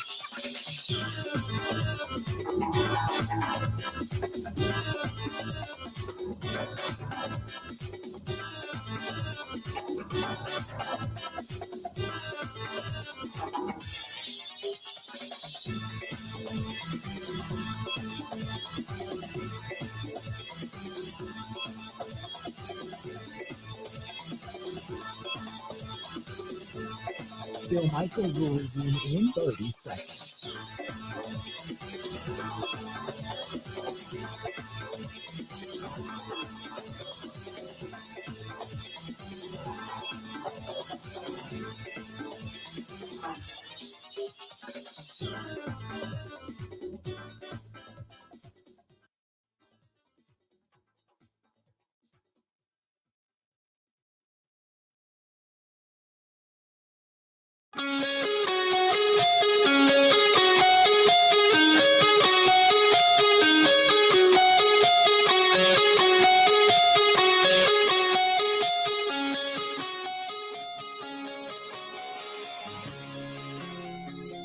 Bill Michaels Show on Draft Day 2024. Thanks for coming along for the ride today. Tonight, draft coverage begins 7 o'clock Central Time on many of these same stations. Looking forward to it. 877-867-1670. Great company, and we appreciate them being a part of the program. They are in La Crosse, Wisconsin. Actually, technically on Alaska, but that's Every Plumbing and Heating, and they serve a lot of the areas and counties up there in the western portion of the state of Wisconsin, and they do a lot of really, really good stuff, whether it's water heater replacement or repair for that matter. And if you want to do some new construction, maybe a bath remodel, a kitchen remodel, maybe you need sewer and drain cleaning, they can do that for you as well, whether it's outside faucet repair or maybe garage heaters, in-floor heating systems, the hot water type, maybe if you got a boiler. There's so many different ways that you can kind of make your house more efficient and do so many good things. And Every Plumbing and Heating is a part of it. Make them a part of it. This is the third generation running the company. And it started back in 1969. You know they're going to be around. You know their quality. You know that they're going to be able to help you in case there is a problem. You can rely on them. They've been around that long. So anytime there's a business that's been around a really long time, you know you've got something good going on there. Call them 608. Call Craig, 608-783-2803. 608-783-2803. That is Every Plumbing and Heating out there in Alaska, helping everybody in Jackson County and Vernon and Monroe and Trempealeau and La Crosse and on and on and on. But good stuff, good people. And I'm sure we'll run into those guys when we get out to La Crosse coming up here. God, I can't remember at what point we're going to be there for a cigar dinner. And then we're going to be out there for the motorcycle ride. And then we're going to be out there for Oktoberfest. So we've got some trips to La Crosse planned, without a doubt. 877-867-1670. Find us. Got a lot of people chiming in over on the text line as well.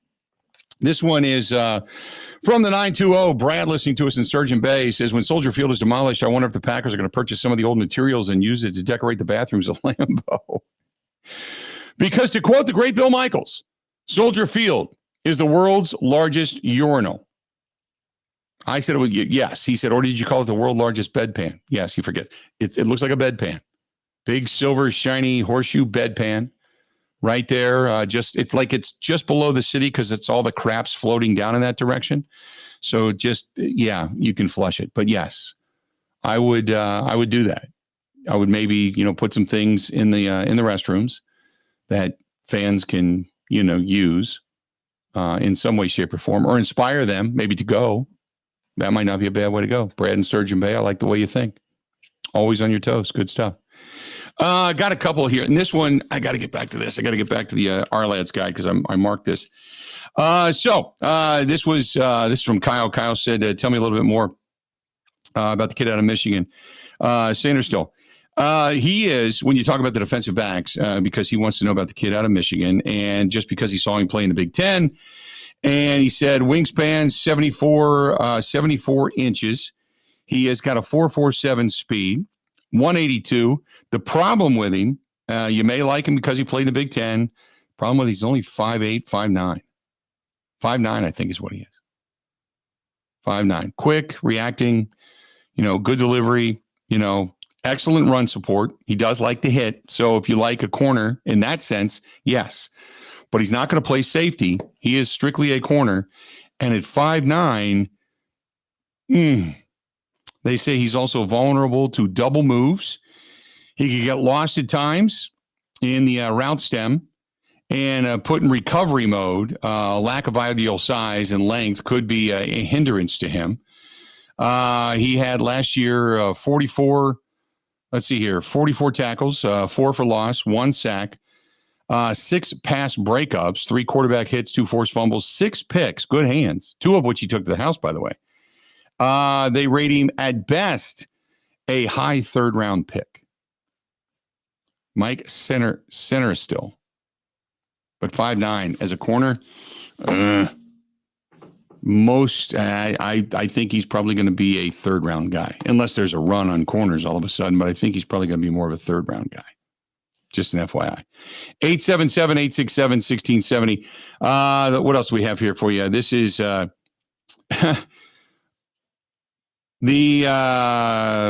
what is that? Oh, okay. That must be a conversation over in the. Sometimes you guys get going on a live stream, and I don't know if you're talking to me or talking to somebody else. I really don't. So I apologize. I dipped into that. What else do we have? This is Kurt. Kurt says, hey, guys, I think this draft is going to be a huge one for the Green Bay Packers, because if they hit the nail on the head with a couple of starters, this is going to be big because it'll fortify a team that's already good and should have ended up in an NFC Championship game. I think they're only a few players away and seasoned players away from getting back to a Super Bowl. The guys from last year should get exponentially better, and the second-year starters from last year should be really good this year. I am very, very optimistic for this team. Then he says, as you say all the time, knock on wood, not an injury to the quarterback, which is true. I do say that all the time. You are correct. 877-867-1670. Steve says, happy draft day. My 2 favorite days of the year. All of the speculation, the mock drafts, and the darts that have been thrown at the wall all come to a head tonight. I have some thoughts on who may be taken tonight, but in Goody, I trust. I really think they trade one way or the other. With all of the draft capital that they have and the ammunition that they have to go get a player that they really covet without mortgaging too much, they can move up 5 or 7 spots if the guy is there. Whoever it is, he will have a very high RAS, a realistic or relative athletic score, which is very high on Goody's priority list. If I was to throw my dart at the wall to see if it would hit, I'd probably say Cooper DeJean or Graham Barton. Tom Silverstein wrote yesterday that Roger Rosegarten was high, but our lads thinks he is 3rd or 4th round talent. I will be geeking out tonight in the man cave with a laptop, mainly to prepare for the geriatric slumber party tomorrow night. That's Steve in Richmond. Still cracks me up. Geriatric slumber party. I love it. I love it. Mike says, why do you continue to think that Tom will be moved to center? Mike, because they played him at center. They liked him at center. And they don't care about it, whether or not a tackle is going to get mad. Goody said that in his presser. We don't care. I mean, yeah, there's money positions. And Mike Clemens talked about it. But they played him at center. They worked him out at center numerous times last year. It's not out of the realm of possibility. LaFleur talked about it. Said if that's going to be our best 5, that's where he's going to play. That's why. A rookie under a rookie contract, you're not telling him. He's not telling you where he's going to play. That's why. He said it's basically telling a player and his agent to give up millions of dollars for the next contract. It is what it is. So what? If you draft a guy that's a tackle, is his agent going to say, I'm not coming to Green Bay if you're going to move me to center? If you're going to move me to guard? No. You're a rookie. You're under a rookie deal, man. You have no say. That's the way it is. He said, this will not happen. I feel they can get plenty of nice tackles later in the rounds, whereas Barton or Jackson Powers Johnson would be immediately a player on the line at guard or center. Marshawn Nealand from Western Michigan, the edge rusher, I think is a dark horse as a first-round pick if he stays in the first round. You may be right on all of that. First of all, they're not drafting a guard in the first round. They're not drafting a center in the first round. The value's not there. You don't do that. You probably would go second round or maybe move up for a guy in the third round, but you don't do it in the second round or in the first round. Just looking at all of the, I got a consensus here. Hold on a second. So one offensive tackle could go in the top 10. That could be the kid out of Notre Dame, Joe Alt. You could look at a kid like J.C. Latham, somebody like that. Then you've got maybe Minnesota moving up, a wide receiver, a tight end, a defensive tackle, an edge rusher, quarterback, the offensive tackle, Fashanu out of Penn State, Fuaga, the offensive tackle out of Oregon. There's a consensus that those guys are going to go high. But as far as being the only guy, the guard center combination that is some people have moved him up on the board is the kid Graham Barton out of Duke. I was thinking about my notes. I'm looking through my notes now from when we talked to Ross Tucker. That kid can move up. Fautanu, the kid out of Washington, he's a tackle/guard that could move up, but he's not a center. And that's it. There's nobody else projected out of the center position to go in the first round. So if you pick up a tackle, you may not start that tackle. That's the great thing about where the Packers are right now. But they really don't have a backup center. Your backup center, the guy that played center, the guy that they used at center quite a bit last year, all through training camp and can do it, was Zach Tom. Now, if you want to say, Zach Tom, move everybody down, if Sean Ryan has that capability, but they loved Zach Tom at center. They thought he was a beast, man. They thought he was a beast. So I get it. I understand that. But his versatility creates value. Not just being pigeonholed as just strictly a center, but his versatility, which is what they like. So there you go. Let's do this. Ryan Wood of PackersNews.com going to join us. He's coming up next. Don't go anywhere. Hold on, more of the Bill Michaels Show happening right after this. This is the Bill Michaels Show on the Wisconsin Sports Zone Radio Network.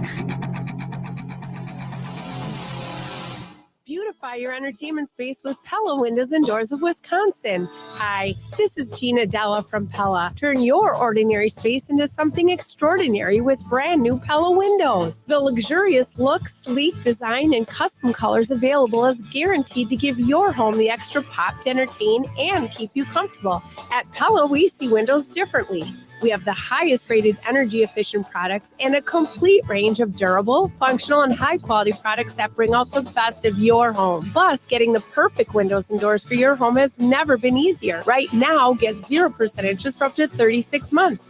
Or no down payment, no interest, and no payments for up to 18 months if you book before April 30th.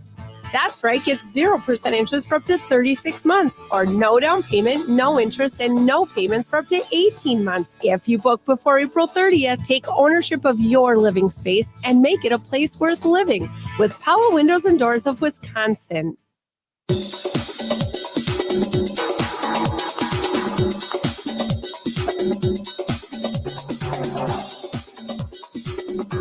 Bill Michaels will resume in 5 minutes.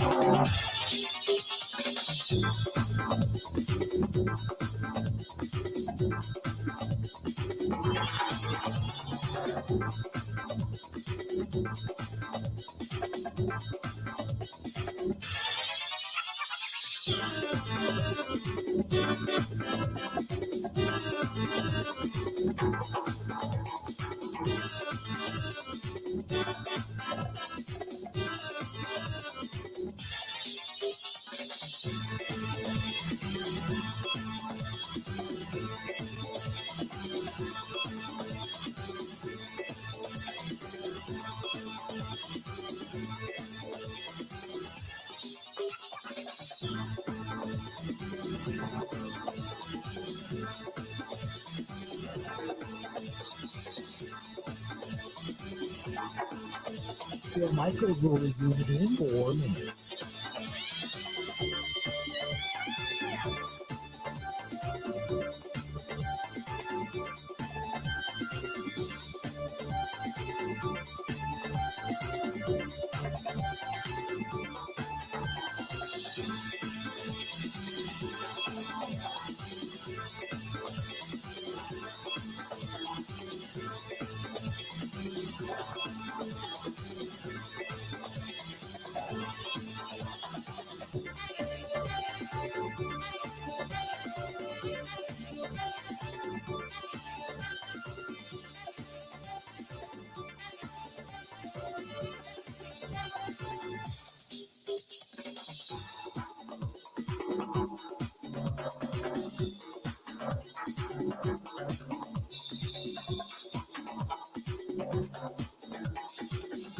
Bill Michaels will resume in 3 minutes.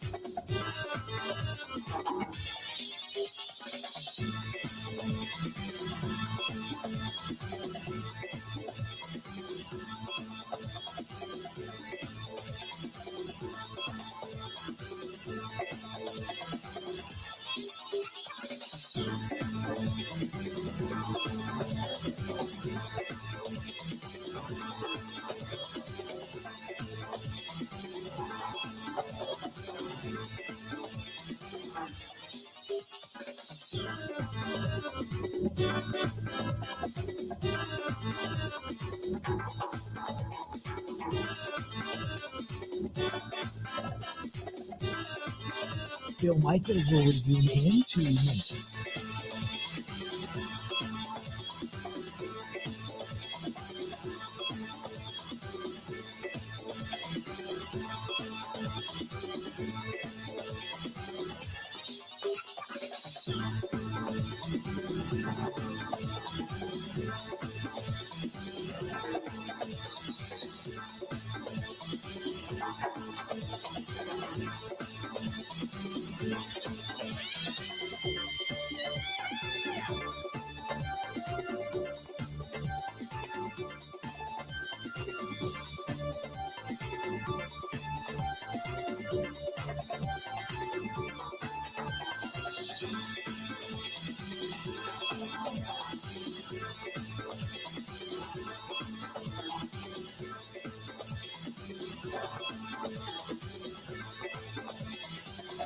Bill Michaels will resume in 1 minute.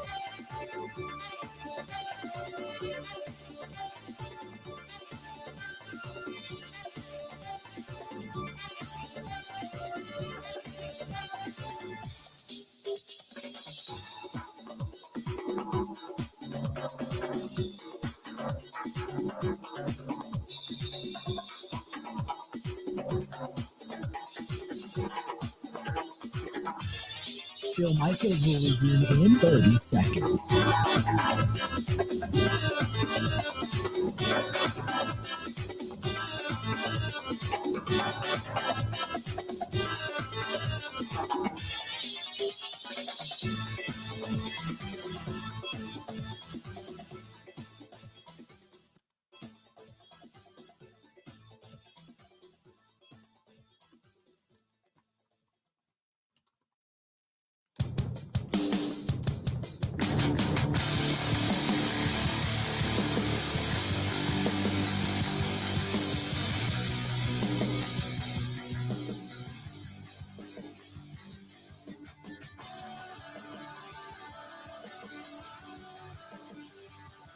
Welcome back. Good to have you. The Bill Michaels Show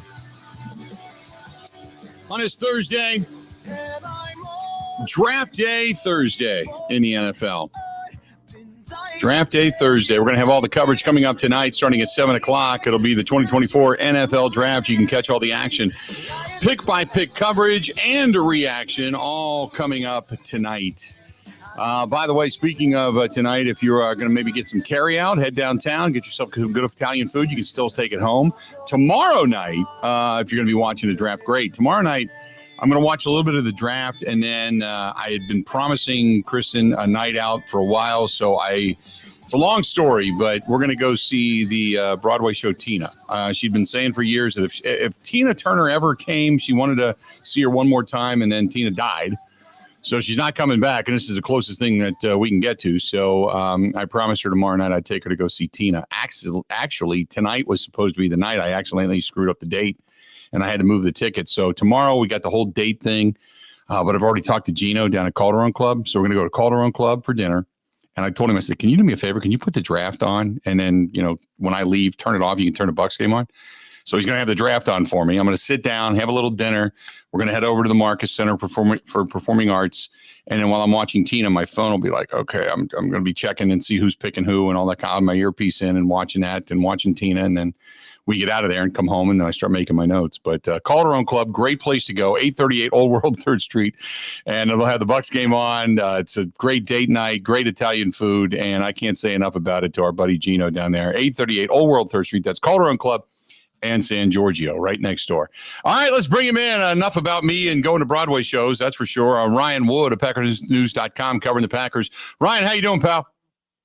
You know what, Bill? I'm up here in Green Bay, and I'm applauding you. That is remarkable work-life balance. Well done on your part. I'm trying to be a human being. I know sometimes it's very hard in this business. We get robotic and we get so immersed in it, but I've been promising her forever. And then when this happened, I got to admit, I had the tickets and I bought them for tonight. This was like months ago. And I completely spaced on me the date. And I was like, holy crap. And so I had to call my buddy, John Barnes down there. Thank God for John Barnes. And he said, I'll get him switched over. Don't worry about it. So there we go. You know what? It comes up fast on you, doesn't it? It does. Comes up fast on you. I totally understand that. You know what? It's really weird because I'm sitting here and it doesn't feel like the end of April. It feels like we just got into April. And we're sitting here at the end of April. Next week is May 1st.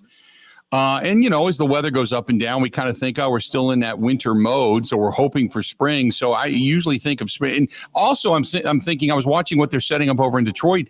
That's probably going to be the similar setup we're going to see in Green Bay next year, right? A big tent type of thing. And out in that big giant parking lot, they're going to utilize all that space, I would assume anyway, right?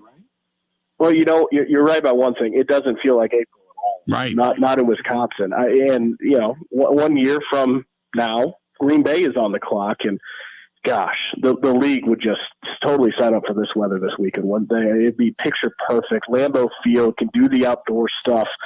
This is the best case scenario. You just wonder if it came a year too soon because this would have been perfect. Yeah, I knock on wood. But have they released, by the way, and I hate to get off topic for tonight, but have they released any plans, renderings, any details as to how they're going to set this thing up in Green Bay next year?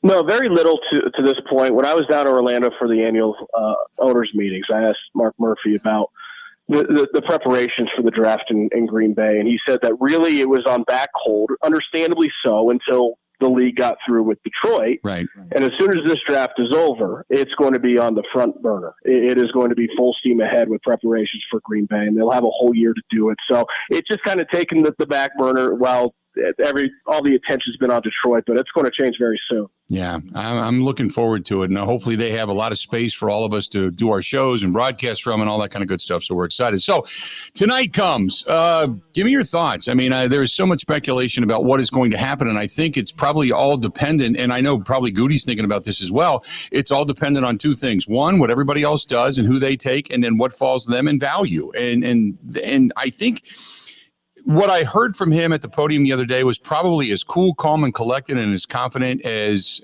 probably any general manager in the draft right now. Well, there's a good reason for that. And on one hand, so the Packers are in very familiar position. When you have a stud quarterback, it usually means you're picking at the end of the first round. So he knows that so much of what he can do and what he's looking at tonight depends on 24 picks, perhaps, in front of him, but so much of this is also what he wants to do because he's looking at a lot of good options. I mean, is he going to eat the 25th overall pick and trade up or back? That wouldn't surprise me. Is he going to stand at 25 and pick there? That wouldn't surprise me. He's looking at a lot of good options for tonight. And when you have 5 picks in the top 100, or as Brian Gutekunst likes to say, 5 picks on the top 50 of your board, there's a lot of flexibility and a lot of things that he can do. So it's open pastures as far as where he could roam here. And I think it's going to be very fascinating to see what he does. Is there anybody in particular going through all of this? And we've all looked at tape. We've all looked at ratings and stuff. Is there anybody that you're thinking this guy fits the Green Bay Packers if indeed they stand pat at 25, the board falls to them, and this guy is the guy? There's a lot of guys that fit the Green Bay Packers. They really benefit from 3 things here. One, the quarterback run, which, you know, there's already comparisons to potentially 1983 and tying the record with 6. That could certainly happen in tonight's first round. And when you have Jordan Love, you benefit from that. The fact that this is a loaded receiver class, there's going to be a receiver run early on, and they have no need to pluck from that. And then the uncommon depth at tackle. All three of those things really make this 25th overall pick, if that is where they end up picking, more like a top 15 pick. I mean, think about it. There could be 4 receivers and potentially 6 quarterbacks off the board by the time they get a chance to pick, and they don't need either of those positions. So they're looking at players that in an ordinary year, from a trait standpoint, you might not look at 25 overall, and they benefit from that. Everyone, obviously, Cooper DeJean is the first name that comes up because of his versatility. He's a good athlete. They have that glaring hole at safety, and they've got a defensive coordinator in Jeff Hafley who wants to sack the secondary because he comes from the secondary track. He's been a DB's coach. But when I look at Clemson cornerback Nate Wiggins, that 4.28, that 6'2" height, that's a Brian Gutekunst guy. And what we know about Brian Gutekunst is that he values freak athletes at premium positions with versatility. So I can't see, Tyler Guyton, Amarius Mims, both those guys are freak athletes. Both those guys are premium positions. They have versatility to play either tackle spot. There's a lot of guys that could be available when it is his turn on the clock. If by chance, you say you got Amarius Mims, you got Guyton, you've got Cooper DeJean all sitting there, who do you think, if you had to, be a Goody for a minute, who do you think he grabs? Here's what I think. Now, obviously, this depends on how the board falls, but it's certainly plausible that all 4 of those guys that I just mentioned could be available. Now, it depends on a quarterback run and depends on certain things. But if all 4 are available and you have 5 picks in the top 100, why not work to get 2? Why not get 1 at each position? Because to me, and I've thought a lot about the 2009 draft in the build-up to this one, because it was going into Aaron Rodgers' second season as a starter. Ted Thompson was he was on a hot streak in the draft the years before, clearly building for the future. And what do we know about Ted Thompson? He didn't trade up a whole lot, right? Yeah. Well, that year, they took B.J. Raji 9th overall. They took Clay Matthews, got back in the first round at 26 overall, and he ends up getting 2 impact players that a year later significantly contribute to a Super Bowl. To me, if you can get a franchise left tackle and an impact starter in the secondary, that's the draft. Everything else can be averaged to depth. If you get impact talent at both those 2 positions, 2 premium positions, that is what this team really needs to come out of this draft to propel the forward momentum that Brian Gutekunst has been on over the past couple of years. I think it sets them up for this new window they're in. And if all 4 of those players are available and their internal evaluation is that all 4 are impact talents at premium positions, take a big swing. Work to get 2. I know they have the 5 draft choices in the top 100. The way I look at the value chart, and I've talked to a couple of people, I was talking to a buddy of mine at Pro Football Focus who said the value for the first 3 rounds, really at 126 picks or whatever the hell it is, he said the value for those rounds sits at about 65. So I've got to think that if Goody's looking at this and maybe valuing it the same, if he says, look, I've got 5 picks in the top 100, but only 65 of these guys are really top 100 picks. Not all of them are. You got to feel at some point he is going to trade up rather than move back, right? Yeah, it was funny when Brian Gutekunst talked to us Monday. And to give him credit, he walks out to the podium, and the first thing he says is point blank, I'm about to lie to you. Man, we already knew that because every GM lies this week. Right. Like, that's what happens. But, Brian Gutekunst has the character to just own it and say, yeah, I'm about to lie. Everything I'm about to say is a lie. The word he used, the technical term, was subterfuge. But we every GM is lying. That's what they should do. That's called gamesmanship. And then not long after that, he says, hey, I got 11 picks. I'd love to end up with 12, 13, 14. Well, they've got the youngest roster in the NFL last year. And they've had massive boatload classes of draft picks come in the past couple of years.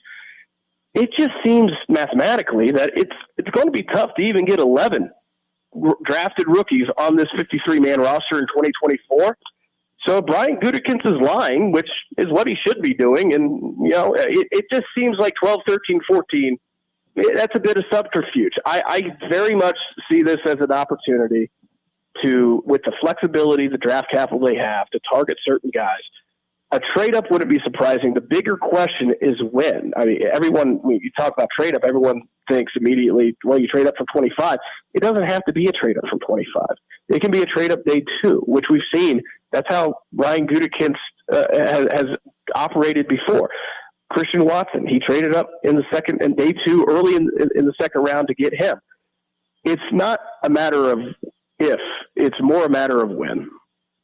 By the way, we're talking with Ryan Wood of PackersNews.com. You can read his stuff there, and it's @by Ryan Wood over on X. So, okay, now the kind of the thing that would throw me for a loop is, what if because there's supposedly now you hear all this different, again, what we hear today, we all know, like you said, is subterfuge. They're all lying.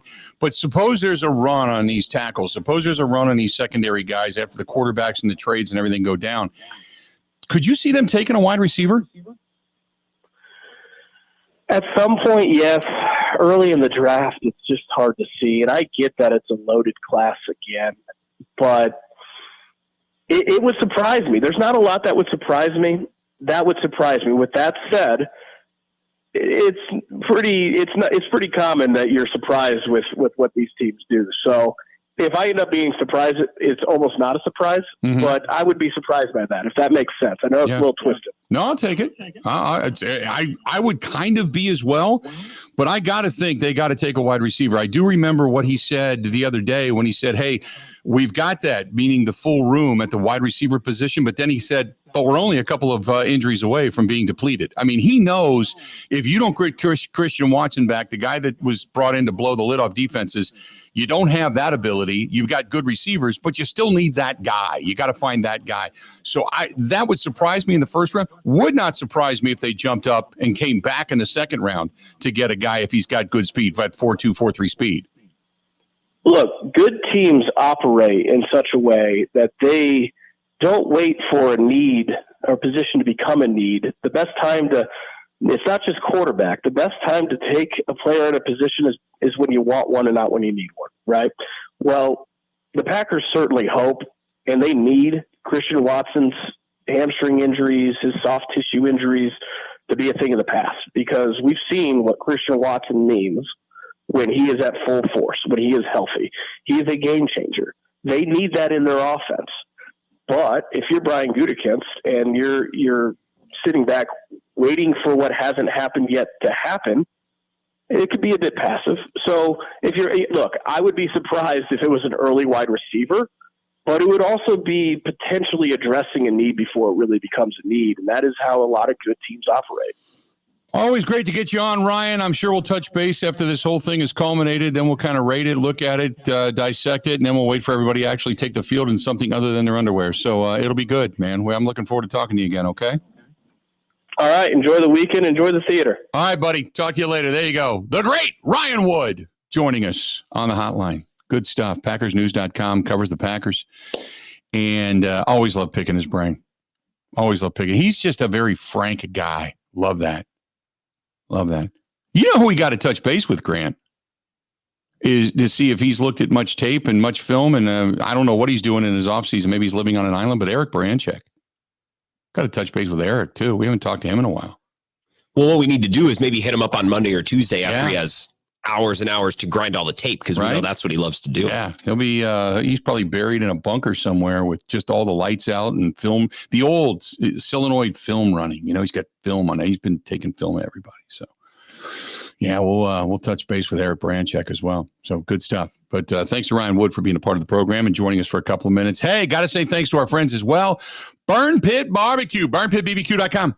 That is burnpitbbq.com. They are veteran-owned, based here in Racine, Wisconsin, and they started here out of their garage, selling to their friends and neighbors in the neighborhood, and then it grew, and then it grew a little more, and then it grew a little more, and then they came to us, and we started spreading the word, and it grew a little more, and more people were going to Burn Pit Barbecue, and before you know it, they were recognized on home shopping channels, locally, nationally, as one of the best mid-sized, veteran-owned companies in the country. And all they want to do is just continue to say thanks. It's sauces, it's rubs, it's hot sauces now. They got a lot of good stuff. That Pogie sauce, man, I'll tell you what, Don't even put it on me. Just, you and your significant other, just throw it in the middle of the bed and then have a wrestling match on it. And I guarantee it's going to turn out to be a good one. Go to burnpitbbq.com. That's burnpitbbq.com. Covering Wisconsin sports like a blanket. This is the Bill Michaels Show on the Wisconsin Sports Zone Radio Network. You ever have one of those days when you just couldn't come up with the right answer? Well, I know one answer that pretty much solves all problems. Ice cream. Yeah, it's the answer to everything, right? And right now, at Quick Trip, our rich, creamy, straight from our dairy, Nature's Touch 1-gallon pails of ice cream are just $4.99. Yeah, now that's an answer worth digging into. Come on, be a problem solver. Bring home some fresh, delicious Nature's Touch ice cream, only from Quick Trip.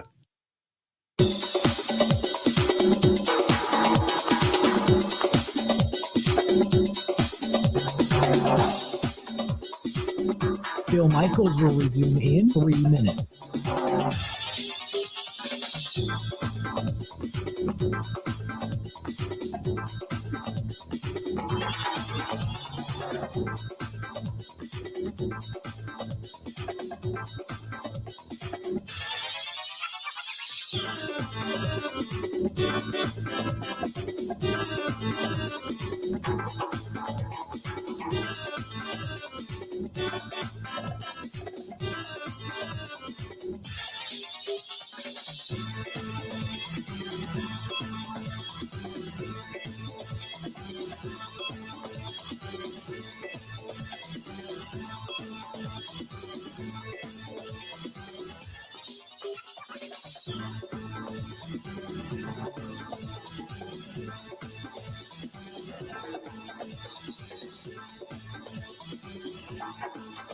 Bill Michaels will resume in 2 minutes.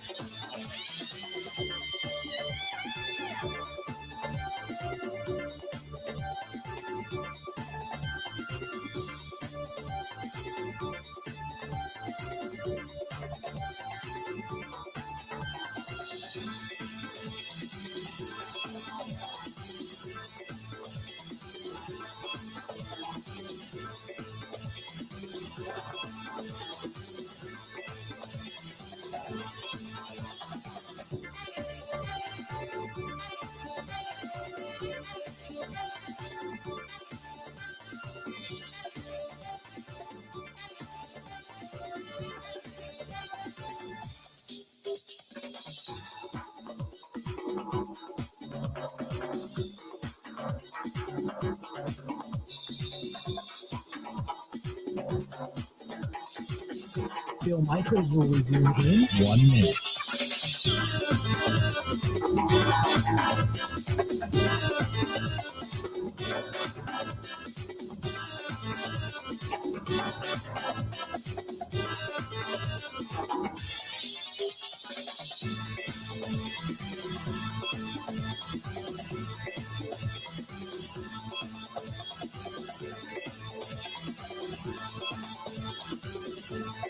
Bill Michaels will resume in 30 seconds.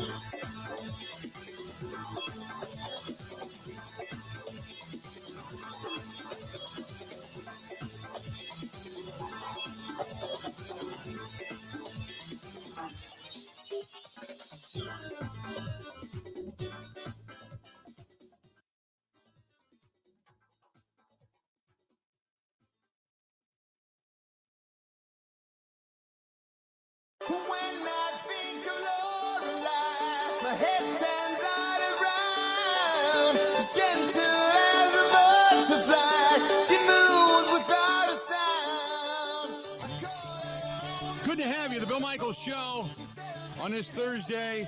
It is draft day in the NFL. We're glad to have you. I want to remind you, next week, we got a lot going on.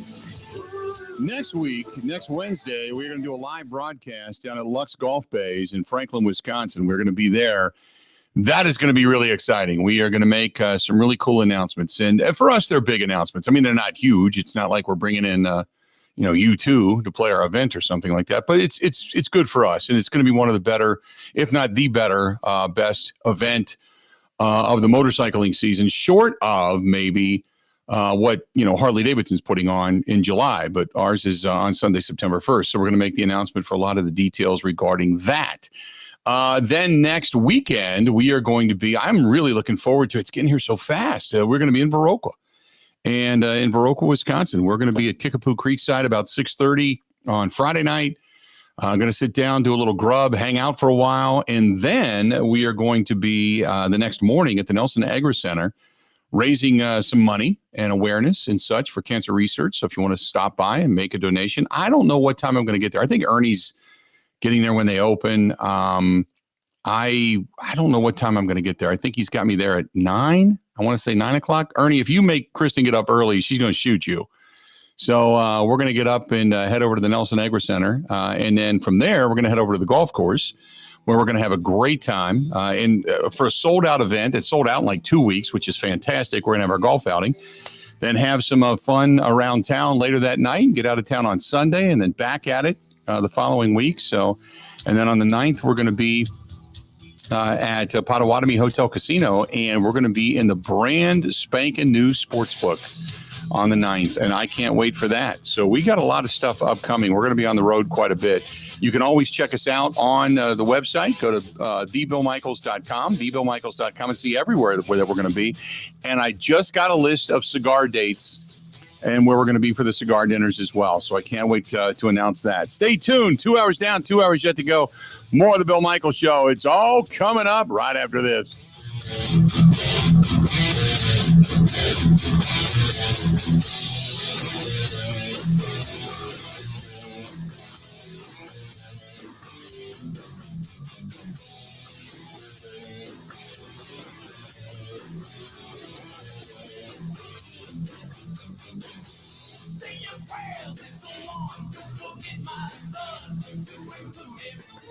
This is the Wisconsin Sports Zone Update. Well, it's NFL Draft Day. The first round gets underway tonight at 7 o'clock in Detroit. The Packers could be on the clock at pick number 25, assuming they don't trade up or down. A healthy number of mock drafts have Green Bay taking Iowa defensive back Cooper DeJean, one of the best of the Big Ten last year. The biggest question around DeJean is where he could play in the NFL, corner or safety. GM Brian Gutekunst was asked that question earlier this week. I think he can do both. I think he's very versatile that way. I think he's obviously a very good athlete. His ability to take the ball away is very impressive. Obviously, he's got some team's ability as well. So he's a very well-rounded player. I think he could do either. I think it's really going to come down to just where you may need him. Again, the Packers will have pick number 25 tonight. They got a total of 11 picks overall, though Gutekunst said he's hopeful they can end up with even more after picking 24 guys in the last 2 drafts combined. Bears have the top pick. Keep me on the clock starting at 7. Turning to Wisconsin. They've got a couple of guys that could hear their names over the next 3 days. As running back Braylon Allen and offensive lineman Tanner Bortolini are projected to be late day 2 or early day 3 picks. Rural Mutual Insurance, keeping Wisconsin strong. Rural Mutual is the #1 farm insurer in Wisconsin for a good reason. As a company founded by farmers, they understand the ag industry and its challenges. Local agents offer farm families the best advice and personalized coverage. Visit ruralmutual.com to find an agent near you. Rural Mutual Insurance, keeping Wisconsin strong. Well, the Bucs are headed to Indiana today. It's where they'll face off against the Pacers tomorrow night in Game 3 of their series. Things are tied at 1 game apiece. And the Brewers are in action against Pittsburgh today in their series finale. They'll come home to face the Yankees starting tomorrow. With this Wisconsin Sports Zone Network update, I'm Zach Heil.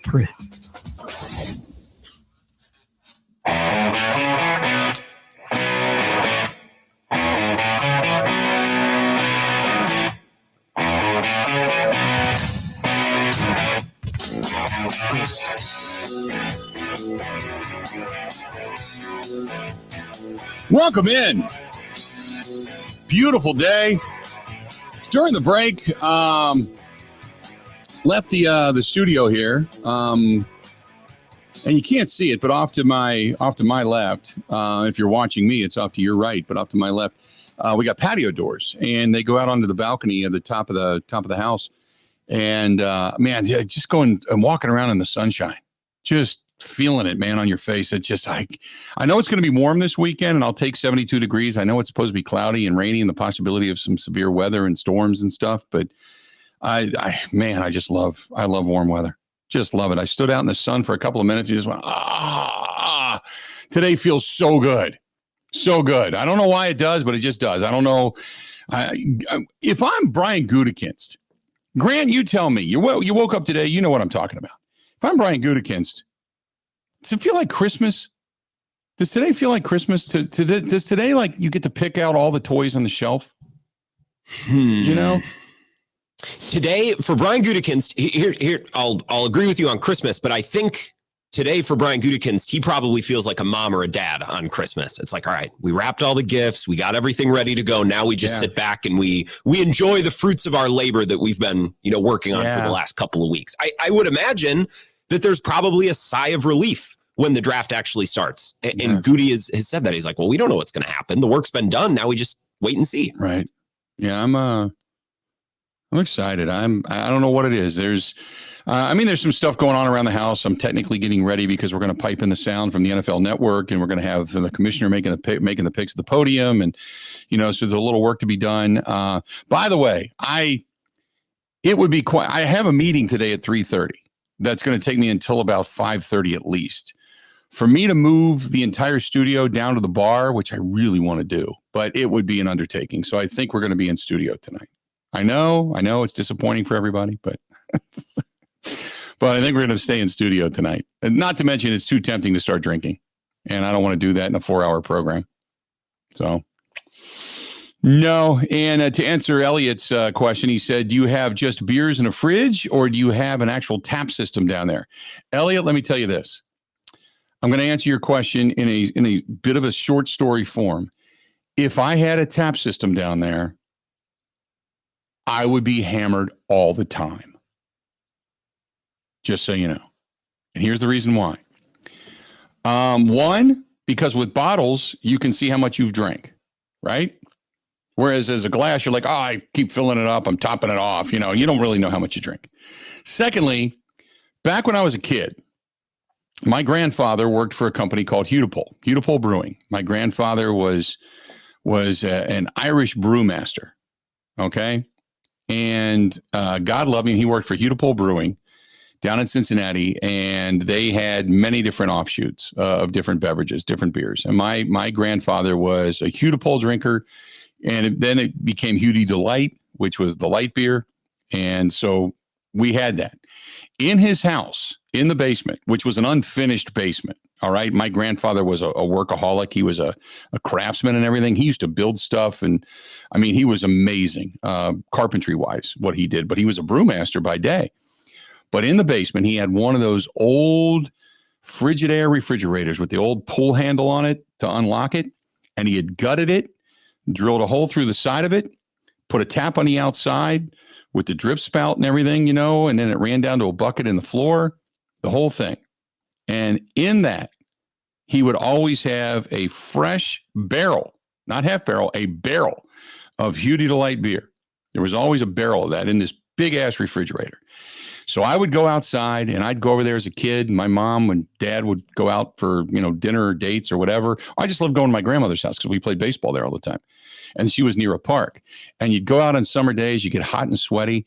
And I hated the taste of their water. It was straight out of the tap, old, stuff corroded around the calcification around the nozzle of water. So I would run in, and I would put my head under the spigot, and I would turn it on, and I would drink beer. And this goes all the way back to like 5th, 6th, 7th grade, right? Nobody knew it, but that's what I would do. And it was always so good because it was so cold, which is the reason I think today I have an appreciation for really cold, good, clean draft line beer, right? So I drink the beer. And I remember that every time I go to buy or look at a beer serve system for the bar, that if I had that, it is far too easy for me to run downstairs, put my head under it, and drink beer during the day than it would be to really do the classic glass of water and the ice and the way I have it all set up right now, which might be the reason that I like using the reverse osmosis so much, because it reminds me of pouring beer in a glass. But I think I would end up being hammered all the time. So as much as I want it, and I would love to redesign the bar to have it and different taps, because I like Spotted Cow. I like I love Point, Point beer. Point cider boys I'd put on there in a heartbeat. And they've got that, it's the Lake Ale that they have, which has got the little bit of lemon. It's kind of like the summer shandy type of stuff, but I love Point's version of it. I'd have that down there. Probably another craft beer, just because. And I wouldn't want them to go bad. So I'd be drinking them and drinking them and drinking them and drinking them, and I would never leave the house. And I'll tell you this right now. I'm a giggly, goofy, silly, laughy, drunk kind of guy. And the show would be mayhem. It would not be coherent, and because I wouldn't have to drive anywhere. And it would be a lot of probably really blue humor, to be perfectly honest with you. So that's the reason I don't put one in my house. That's a long way to get from point A to point B after your question, but I had to go there. So you completely understood why. Although it would make it a lot easier on us for the Christmas party. I'll tell you that right damn now. So there you go. 877-867-1670. Casey said, oh, come on, man. One show. Get completely hammered and blown out. You know what we could do? Because you know who likes to drink during the show is Ebo. We could kind of do a crossover one morning and maybe do the first hour of the show drinking. Maybe we do that because Ebo do that in a heartbeat. You know, I know you guys love having a cold one during the show, but some of us are here until 6 p.m. And if I have one beer before, well, at any point in the day, I'm just going to be asleep by the end of my show. It's not something you guys can do it, but I can't pull it off. That's like when I do the cigar dinners, and you go out to do the cigar dinners and you have 2 or 3 beers. And I always tell people the phones go down, the cell phones are off. Nobody's recording anything. Ask me whatever you want. I'll tell you whatever you want, whatever I've seen, whatever I know, whatever I've heard, whatever I've witnessed. I'll tell you. And that's kind of why the cigar dinners are so popular, because you get a chance to go behind it. Because all we are is normal fans who just have a credential. We can go behind the scenes and see stuff. And so you kind of, give some of the opinions behind the scenes and some of the thoughts of the knowledge we have, which is little, but the experiences we have is what people pay for, because they'd love to be able to do it too. And so then you say, okay, here you go. And you get a couple of beers, because I'm not a big drinker. I don't drink a lot. I can do 3 beers and I can be a little buzzed, and then I'm calling an Uber and people look at me like I'm crazy because I'm so big. But no, I'm a light guy in that sense. So I 2-3 beers, man. It's kind of like the old Seinfeld. The vault opens up. So I wouldn't mind that. Couple of beers on the program. You'd kind of be the designated driver. You'd have to keep us on the rails. You'd just be going to commercial the whole time. Just, oh my God, we got to turn you down. Yeah. You'd pot us down. You'd start playing, Donna Summer music or something like that. So, Buffett music. There you go. Let's see here. This is from Golf Guy says, used to really enjoy having some cold beers after a round of golf. Yep, absolutely. Dan says, not a big drinker, coming from the guy who used to sneak beer from his grandparents' refrigerator instead of water. But that's just it. I never was a big drinker. I just don't. I've always been relatively responsible when it comes to that. I think there's a couple of times where I really, really, really, really, really got tore up in my life, but they are way few and far between. Way few and far between. I just don't do it. I think part of it is I've seen too many. I've known people that have gotten, they've lost a battle with alcohol, we'll say. And that had an effect on me as a kid. So I didn't mind drinking it, but I would, as soon as I felt goofy as I grew up, especially through high school and into college, I just didn't do it. Everybody else was partying and frat houses and sorority parties and kegers. And even when we had the party, I grew up on kind of on weekends on a farm. Even when we would do the keg parties out at the farm, I threw the party, we got the kegs, but I didn't drink a lot. I was a sweet tea guy. I'd drink 2 or 3 beers and then I'd switch over to sweet tea. I was the guy who was enjoying the party while I was stepping over the bodies of people that were laying face down out in our cornfield. We had a big grass field that went down to our pond, and you'd hear people splashing in the pond hammered, just didn't do it.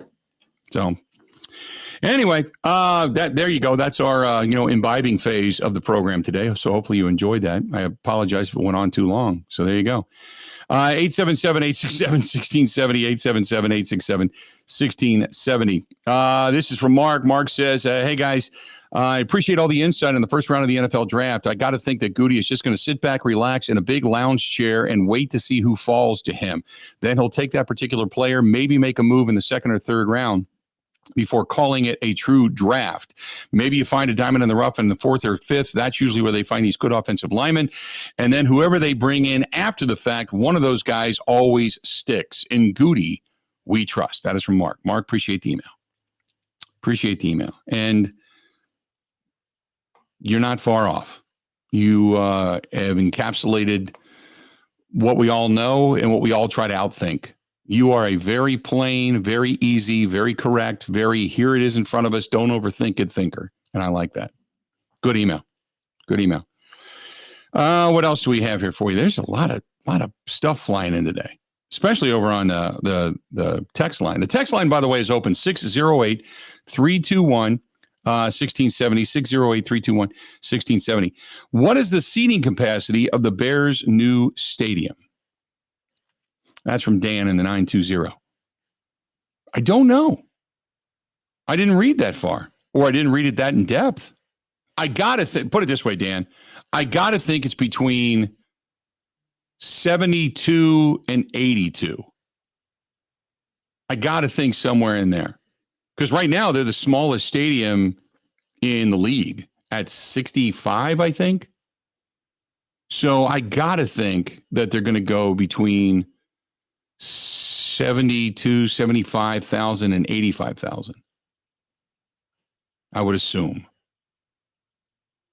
But that's a great question. But yeah, that again, don't get me started on the renovation that they did down there. That place is a dump. This one's out of the 920. Hey, Bill, looking to use epoxy flooring done right. I see you recommend them on your show. Have you had any issues with their work and service? God, no. It's just hard to get Sean because he's so busy. They book up in advance, and sometimes you got to wait a little bit. But beyond that, no. God, I really should do like a video or pictures of the floor of the gym. The walls are white and painted. The ceiling isn't, and some of the storage around there isn't, it's not very attractive. But the floor itself, I mean, everybody walks down there, loves it. They're like, wow, I'd love to be able to do something to cover up the storage that I had built because it is a basement technically. But I've got it set up as you can do everything down there. There's a treadmill, there's a bike, there's a bench, there's mats, there's bands, the rubber bands. God, there's everything down there, including TV and heaters and all that stuff. But I love it. When they did the floor down there, it's fantastic. In the 608, I've been a Packers fan since probably the mid-'70s. What a great day to be a Packer fan today to enjoy the draft. I think that this is the first time I can remember not really caring who they pick because they really don't have any major needs. Just take the best available out of the 608. 608, you to me. The 319 with the Chargers trade Herbert to the Vikings, and then the Chargers take J.J. McCarthy. They can't. It's a good thought, but they can't because they would owe $100 million. No. Jim Harbaugh has given the verbal hummer to J.J. McCarthy in every facet. I mean, he is just all over him about what a great leader he is, what a great third down quarterback he is, what a great passer he is, how accurate he is, one of the best workouts and throwers he's ever seen, the best workout he's ever been a part of. I mean, just slobbing all over him, for gosh sakes, just loving that guy. But I can't imagine them trading away Justin Herbert because they would the contract that Herbert has. It would cost them over $100 million this year in a salary cap hit if indeed they went in that direction. So to answer your question is no. Well, and I think his, you said slobbering, his compliments of J.J. McCarthy, right? It's twofold here. Number one, he played for him. Right. So, of course, that's what the coach is going to do, unless the guy really sucked. But for the most part, like college coaches always give a blessing to the, they do their guy right when they go to the pros. But also, the Chargers have the 5th overall pick. So the more interest there is league-wide in J.J. McCarthy, the better for the Chargers because the Chargers are now probably going to get even more calls on that pick. Like they might be able to get a haul from the Vikings just for the rights to draft J.J. McCarthy.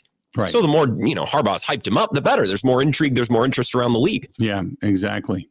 Exactly. JR from Green Bay says, I just feel over on the text line, I just feel we can get a great left tackle instead of just a good tackle like we have now. We could run so much more offensive plays that make more, that take more time to develop than just quick rhythm plays. Yes, but also as a play caller, you try to put the least amount of pressure on your roster, on your offensive line. So you're going to do that no matter what. I mean, last year they had a lot of success at doing it, and you can see in the timing, once everybody got on the same page, that offense just flowed. I mean, it wasn't like they had a problem scoring.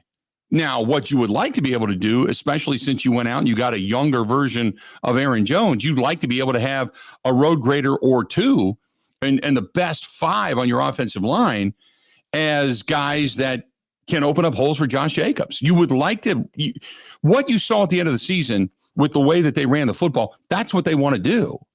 So you do need an offensive line that was just a tick bigger. And that's another reason, going back to why I say Zach Tom could end up going to center if indeed they drafted a tackle or two that ended up becoming competitive on that offensive line that could actually start.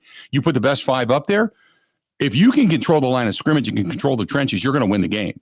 It's as long as you don't turn the ball over, it's that damn simple. Teams that win in the trenches continuously win games. And if you put the best 5 up there and you can run the football and control the clock and control the momentum and control the ball, all the pressure comes off of Jordan Love to be even that much better.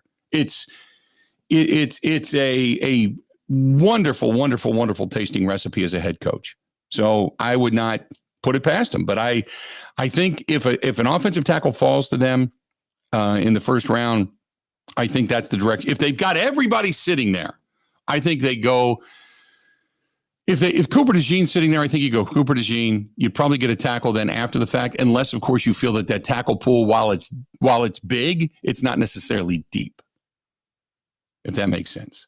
877-867-1670, 877-867-1670.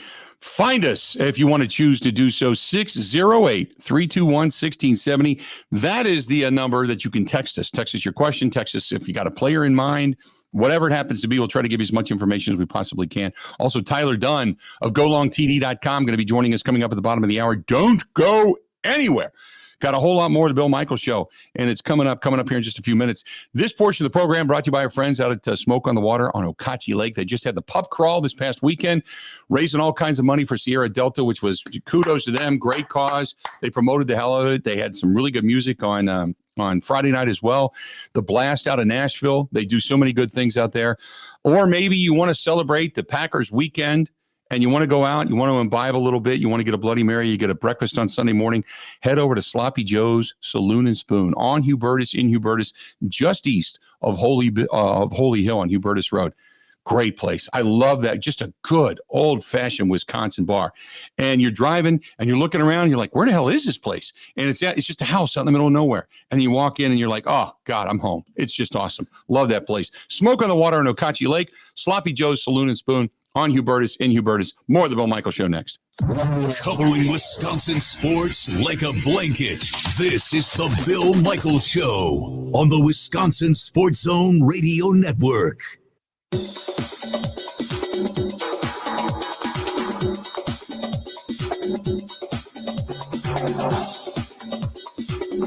Bill Michaels will resume in 3 minutes.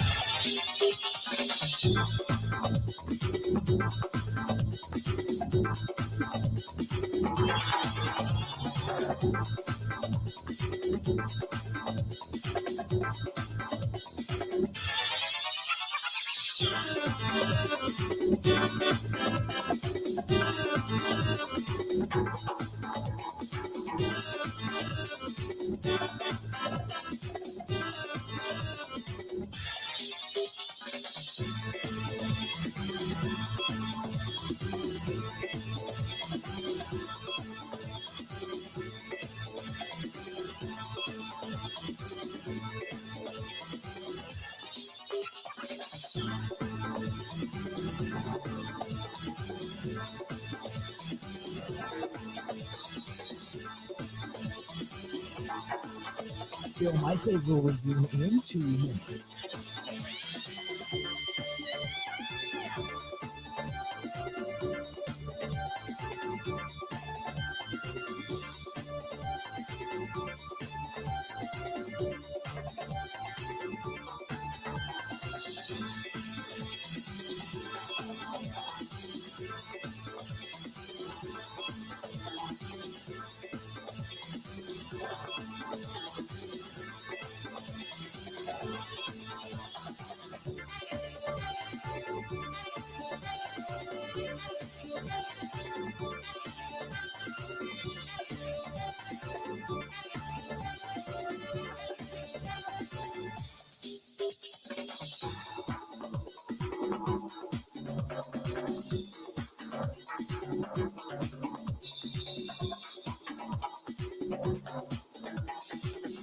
Bill Michaels will resume in 1 minute.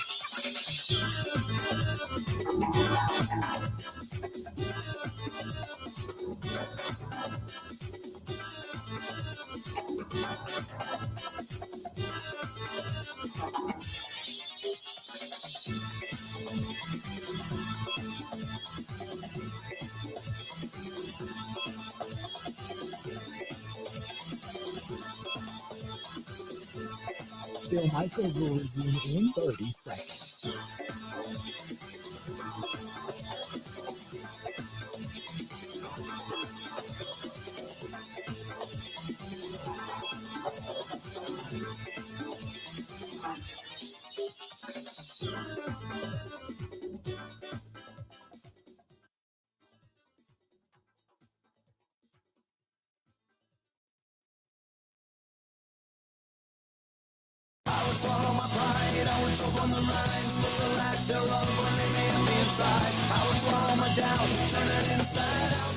If by chance next weekend you are looking for something to do, here's a thought.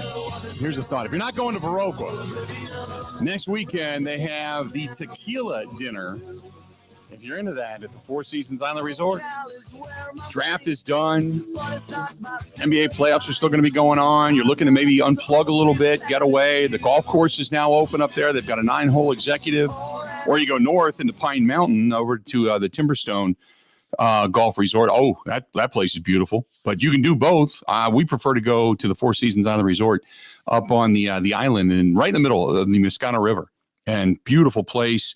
Historic. That's where Al Capone used to go. And I've told that story 100 times. And there's just so much history there. And it's just such a neat place to go to. But that place is open and I love it. If you're going to go away and unplug, they got a tequila dinner next weekend. You can go up there and check that out. And then on Saturday, recuperate a little bit. Come back on Sunday. Just, hey, if you want to get 15% off of your stay, though, and just go enjoy yourself and unplug and just enjoy being in the middle of the island and all the everything's right under one roof. They've got the diamond dining room. They've got the lounge. They've got the Boundary Water Sports Bar and Grill downstairs. The golf course outside. They have got, even if you take the kids, they've got kind of an old-fashioned arcade room. They've got an old-fashioned ice cream parlor that are on site. Huge swimming pool, indoor pool, plus hot tubs and saunas and all that stuff.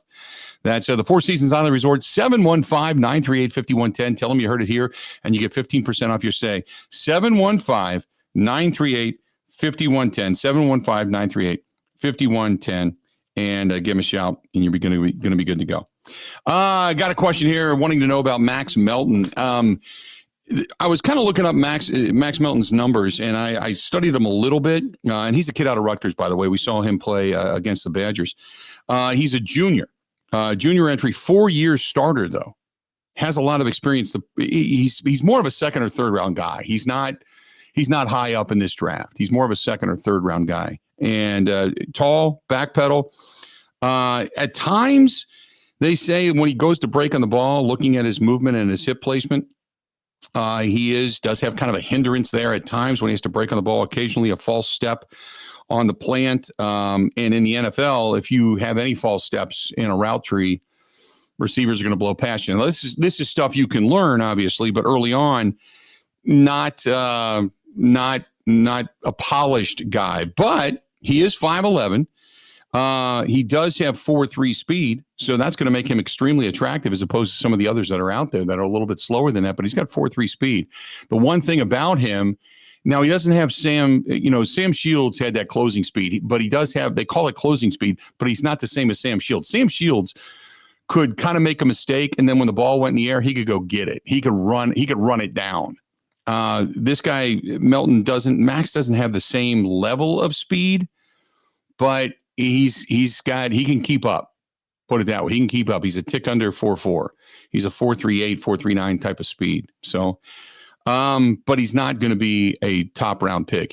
I would say if he's going to go, he's probably going to go, unless there's a run on corners, he's probably going to go early to mid third round, if that. So there you go.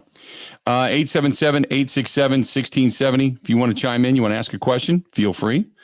Be glad to hit you up. So there you go.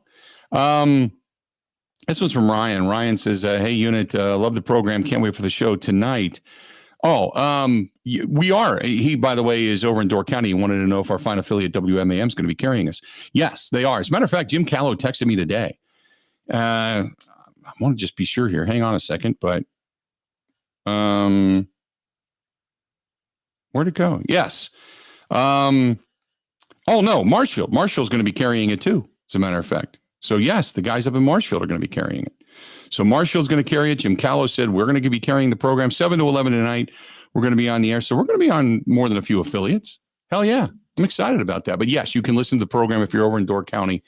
You can listen to the program. He also wanted to know when I'm coming up. Unfortunately, we were talking about this the other day about I've never been to Door County, and we were kind of looking forward to it. They could not rearrange the schedules for some of the people that had already rented the condos. So we are not going to go to Door County this year. Unless something else comes up. If somebody comes up and says, hey, we got a house for a weekend, we can't use it. If you want to use it or something, well, maybe I'll do that. But the friends of ours who were going to try to get us their condo, apparently over in the condo complex, they can't. It's all sold out. They don't have the ability to move people around, so they're kind of screwed. So we took a shot at it, though. We were close. Let's do this. We're going to talk to Tyler Dunn of golongtd.com. He is going to join us coming up next. Him, Bob McGinn, they've been doing their entire breakdown of this NFL draft, the talent that's out there and such. So we're going to talk to Tyler Dunn coming up next. We're looking forward to it. Stay tuned. More of the Bill Michaels Show. Tyler Dunn next. Ready? This is the Bill Michaels Show on the Wisconsin Sports Zone Radio Network. Suit up for the $800,000 Sports Car Series at Potawatomi Casino Hotel Milwaukee. April through May. Score free play, cash, one of 4 new Toyota GR86s or a new Toyota Supra. Play with your club card to earn entries. 5 times the entries on drawing days and when the Milwaukee Brewers play at home. Got what it takes? Slugger, only at Potawatomi. For more details, visit paysbig.com/sportscar. Must be 21 and a club member to play.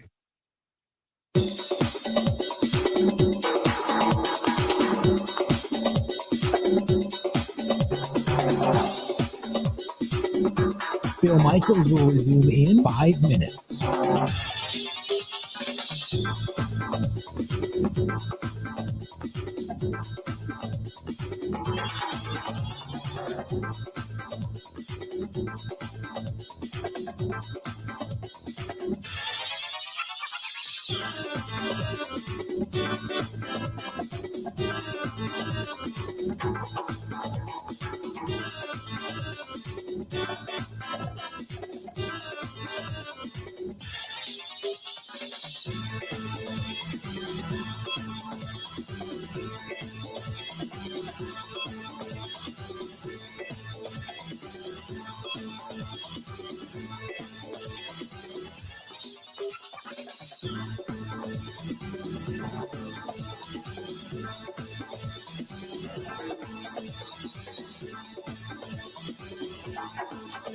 Bill Michaels will resume in 4 minutes.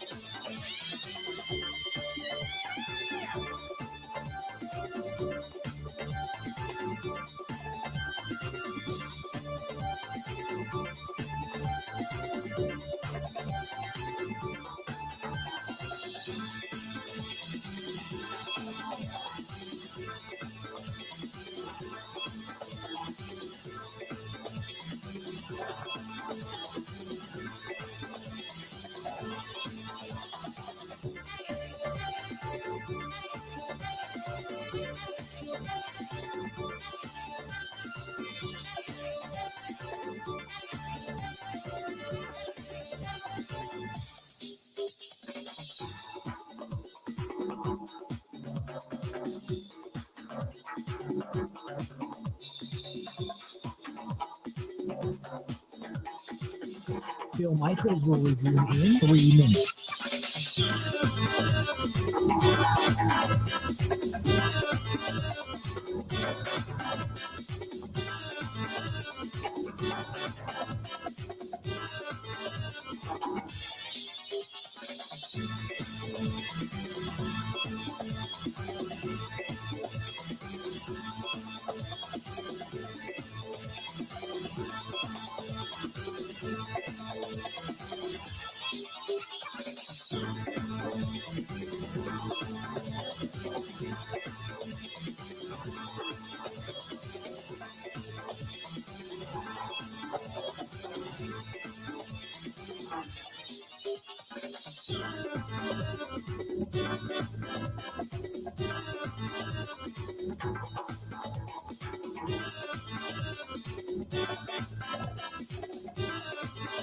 Bill Michaels will resume in 2 minutes.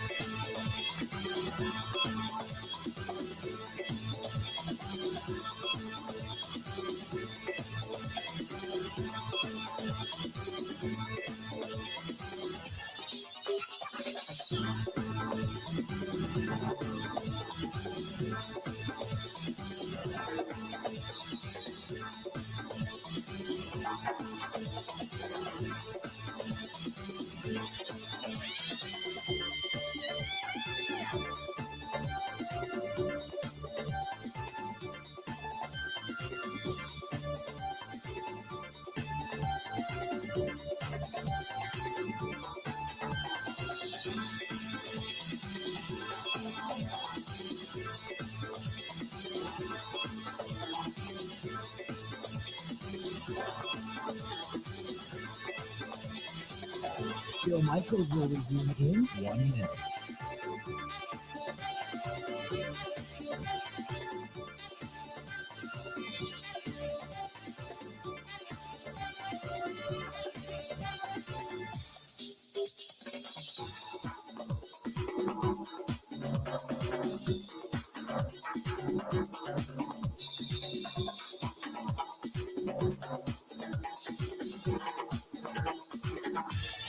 Bill Michaels will resume in 30 seconds.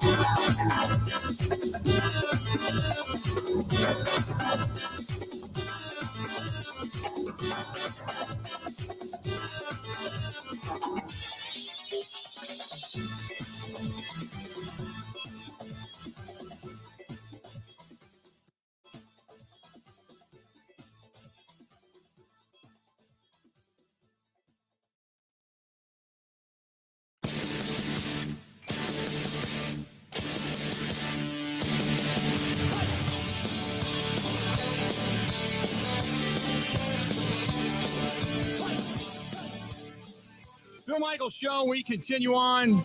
Brought to you by our friends at Skipper Buds. Boat sales, service, storage. Drove past it yesterday afternoon after I got off the air. I go to my bank over there, and oh my God, more boats were coming in. They've almost got too many. If you're looking for a boat, man, call Todd, 262-544-1200, 262-544-1200, and get your butt out on the lake. Great place to go, great deals to be had, and a huge selection. 262-544-1200, ask for Todd. Joining us now on the hotline, our guy, Tyler Dunn of GoLongTD.com, joining us. Ty, what's happening, pal? Bill, what is up? Happy draft day. Yeah. Nobody's watched the Kevin Costner movie. It is, kind of, I woke up today energized. I'm looking forward to tonight. I saw that you've been doing a lot of different stuff. You, Bob McGinn, everybody been doing a lot of different stuff on what's available, the depth of the draft. So, obviously we have the Packers' interest in this, but overall, there's a lot of quarterbacks that are going to go, and there's a lot of quarterback talk because teams are desperate for it. I understand that. But tell me how deep, while there's a lot of them, how deep is this quarterback class? You know what, Bill? I really think it's legit. I do, because I think a lot of skeptical scouts and smart football people that I've talked to and that Bob has talked to over the years, they're surprisingly optimistic about this group of passers. And I think a lot of it has to do with that extra year granted from COVID. So if there's anything good that comes out of that awful pandemic, and with all of us kind of living in a bubble there for a year, It was that you had next year about eligibility. So Jaden Daniels goes from Arizona State to LSU, turns that program around. Michael Penix Jr. goes from Indiana to Washington, turns that program. Bo Nix, same thing. Auburn to Oregon. And you just see general improvement, right? Like, lo and behold, quarterbacks can improve with different coaching, different teams. And I think that's why you see 6 quarterbacks realistically going in this first round tonight. I like the fact that all these quarterbacks are going to go, because that means more teams that take a quarterback, better talent is going to fall to the Green Bay Packers, and we all know that. So I know you guys have done all the mock stuff. Who do you see, or who do you think maybe the top 2 or 3 candidates for the Green Bay Packers to draw on tonight? Man, I guess like we're all to assume it's going to be a safety or a tackle, but I would be really hard pressed to take an offensive tackle if you're Green Bay. I mean, whoever falls, and honestly, I would probably be trying to get up within range of somebody in the top 15 or top 20. You're about to pay Jordan Love a ton of money, and rightfully so. You know, he's your franchise quarterback. He's going to break the bank. And I mean, who is it? A Tyler Guyton, Oklahoma could be in range. Mims from Georgia. He's boom or bust, but he's 6'7.5", 344. I mean, he barely played at all. And, there's one scout that said he scares the F out of him. But a project that could make a lot of sense if you do believe in Rasheed Walker, because we know Brian Gutekunst has said some glowing things about Walker. And, for a 7th-round pick out of Penn State, second year, the strides he took, incredible last year. I mean, I remember talking to you, Bill. It looked like a doomsday scenario there for early stretches offensively to not have David Bakhtiari.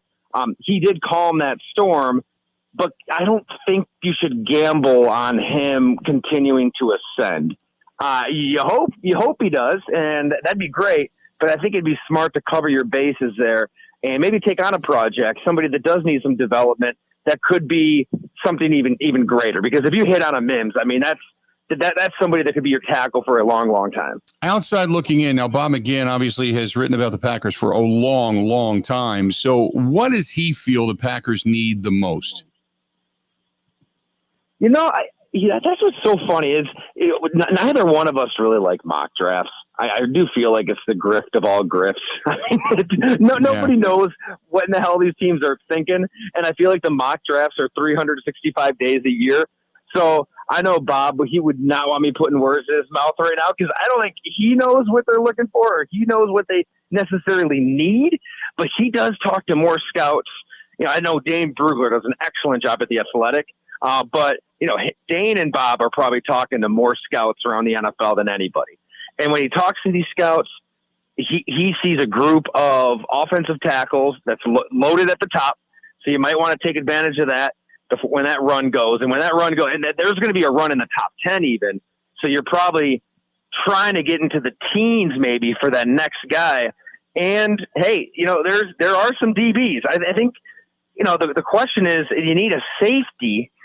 Are you going back to Iowa? I feel like Cooper DeJean he's been the guy here forever for the Packers. Maybe that's the pick as well, but there's not a lot of safeties at the top, so that's where you might want to think safety. Yeah, I kind of get the sense that they're going to go secondary early on. They love the versatility of a guy like DeJean who can play safety and can play corner and has good hands, which they haven't had necessarily in the secondary for quite some time. Later in this draft, we all know that they're going to be looking for certain talent, say at the linebacker position. But give me your sense, because Jeff Hafley comes in. How much influence do you think, first of all, Hafley's going to have, because he's going to change things up, obviously. He's more of a traditional 4-3 than a 3-4 kind of guy. And he values the versatility of the secondary because that's what he was coaching. So give me your thoughts on the defense and how much we may see, not only in some of the use of personnel, but the aggressiveness of personnel with Hafley coming in and be the defensive coordinator. I think he's going to have a lot of say. How could he not? I mean, they obviously hung on to Joe Barry too long, and you're going to have to remake the defense. Maybe not necessarily in personnel, because you do have some good players. You've drafted a lot of first-round picks. I feel like we've been talking about him for a while, but he's going to be looking for different body types, just a different temperament. And if I'm going to throw a name at you, there's not a ton of linebackers in this draft. I think that's one thing that stands out to the scouts. When you think of old school middle linebacker types that are menacing, that are going to impose their will and play downhill, the college game has changed so much. They hardly exist, really. I mean, there's barely any out there. But on the D line, maybe if this guy's around in the second round, I don't even know where you'd play him. He can rush off the edge. He can rush inside. But Darius Robinson out of Missouri, 6'5", 285. Man, he had the biggest hands on the D-line, I think 10 and 5'8" inch hands. Arms were 34.5 inches. His vert was 35. That's the best of the position. Here's how one of the scouts put it to Bob in his series. He goes, you watch him in the SEC, they line him up over tight ends in a 6 technique, and he beats the bleep out of that tight end, kind of like Wayne Simmons back in the Brent Jones era. You say, holy smokes, that might throw him into prison for doing that. He's physical and violent. That's awesome. It's hard to find violent players today. I'd go after a guy like that. Yeah, I would too. And like you said, it's hard to find guys that like to play physical and actually like to wrap up. I mean, tackling has become kind of a lost art in the National Football League. So for guys to play physical, anytime you can find one, you got to go almost after one. So we talked about the offensive line. There's some thoughts too, because down the road, you don't know what the Packers are going to do with Kenny Clark. Kenny Clark's coming up on another contract. And they've kicked the can a little bit down the road with him. I got to think that he's going to be looking to get paid because this is probably going to be his last real shot at getting big money. I don't know what the Packers are going to want to pay. And traditionally, guys in the trenches don't get that third contract. So you might want to start looking for more defensive line help, Exactly. And that's why I think somebody like that out of Missouri, that he can play multiple spots. It's something they value. You want to rotate players in and out in any scheme that you're implementing. But it might be a full year or two for Halfley to really get the players he wants, but that's a really good point, Bill. You're going to have to look ahead to those contracts and age, and we know that Brian Gutekunst, like Ted Thompson before him, he's going to say goodbye a year early as opposed to a year too late. So that might be a sneaky spot to look at. And not to change the subject, who I just think would be a great addition to this team offensively? Jalen Wright, running back, Tennessee. I can just see him fitting what Matt LaFleur wants to do. You've got Josh Jacobs. He can catch the ball. He's obviously between the tackles runner, 3 down back. But, man, a game breaker like Jalen Wright who can go 0 to 60 faster than anyone. I think the last 2 drafts, his first, 10 yards in the 40 is faster than anybody, faster than Achane, faster than Jahmyr Gibbs. We talked at length for a feature at Go Long. I mean, this is somebody who's been through hell. He was homeless for 2 years, sleeping on a friend's floor, gets to Tennessee. And I get it, the Josh Heupel's offense at air raid, you're going to have some big rushing lanes, but I don't care, man. You're in the SEC. He is thickly built, 215, 220 of muscle. He runs in the 4.3s. You can just see Matt LaFleur having a lot of fun offensively with somebody like that. First of all, I don't put it out of the realm of possibility. You would like to find a backup to Josh Jacobs that maybe gives you more versatility than what A.J. Dillon does, right? I mean, everybody loves A.J. Dillon. How can you not, right? I mean, he understood the majesty of Door County right away, but he kind of is what he is. He'll give you, 3 yards when you need 3 yards, maybe catch a ball here and there. He's dependable, pass pro. He's not, going to bust a game wide open like a Jalen Wright could. So I think that, it's a luxury pick, but it's a big play league. Look at the NFC Championship last year. Christian McCaffrey, Jahmyr Gibbs. We can all sit here and say the running back is dying and, you can pick him up in the Kmart DVD bin. No, you still want a dynamic threat at that position. And you see some winning teams to still rely on somebody like smart offensive minds, I should say, too. Kyle Shanahan, Ben Johnson, Matt LaFleur. I think that these coaches, they do value that back that can give you the big play. And think how teams are playing now, Bill. I mean, the big plays are hard to come by. They're playing in 2 deep shells more than ever. I mean, it could be 3rd and 3, and teams are sitting back with 2 safeties just because they want to force you to go 10, 11, 12 play drives. And you saw a stretch there where you barely saw any big plays. So you just need that individual talent who's explosive and liable to go the distance at any moment. So if you're going to prioritize, because we believe that this Packers team is on the cusp, and I've said I think if you actually go by actual needs, you need secondary, you need a linebacker. After that, you need depth on the offensive line. Everything after that, you let the chips fall where they may. Is that the way you guys kind of see it as well for the Packers? Yeah, I mean, I think, and they've really done this since they drafted Jordan Love in the first round, and Twitter broke, everything broke. What in the hell is Green Bay doing? They've been building this team through that Jordan Love prism, like quietly, right? I mean, they've been drafting receivers and tight ends constantly. So when he does take the reins, these are first and second year guys that they've worked with him in OTAs, in minicamp, out in California in the off season. They know what he's looking for, and I think that is so smart. And you don't really see it here in Buffalo with Josh Allen. To contrast, they haven't been drafting receivers. They've been going too defense heavy. I think it's been so smart for Green Bay to kind of load up around Jordan Love, and I think the next step would be an offensive tackle. It's just too important. If you're going to pay him that much money, I don't know what the numbers are going to be, but north of 40 a year. Jordan Love's representation, they're going to be asking for a lot. You know that, as they should. You got to protect him. I mean, you just can't rely on a former 7th-round pick being a superstar. He might be. Maybe Rasheed Walker's everything they hope. I wouldn't take that chance if I was Green Bay. Yeah, no doubt. Always great to talk, Tyler. Anything specific that is coming up in golongtd.com before we get out of here?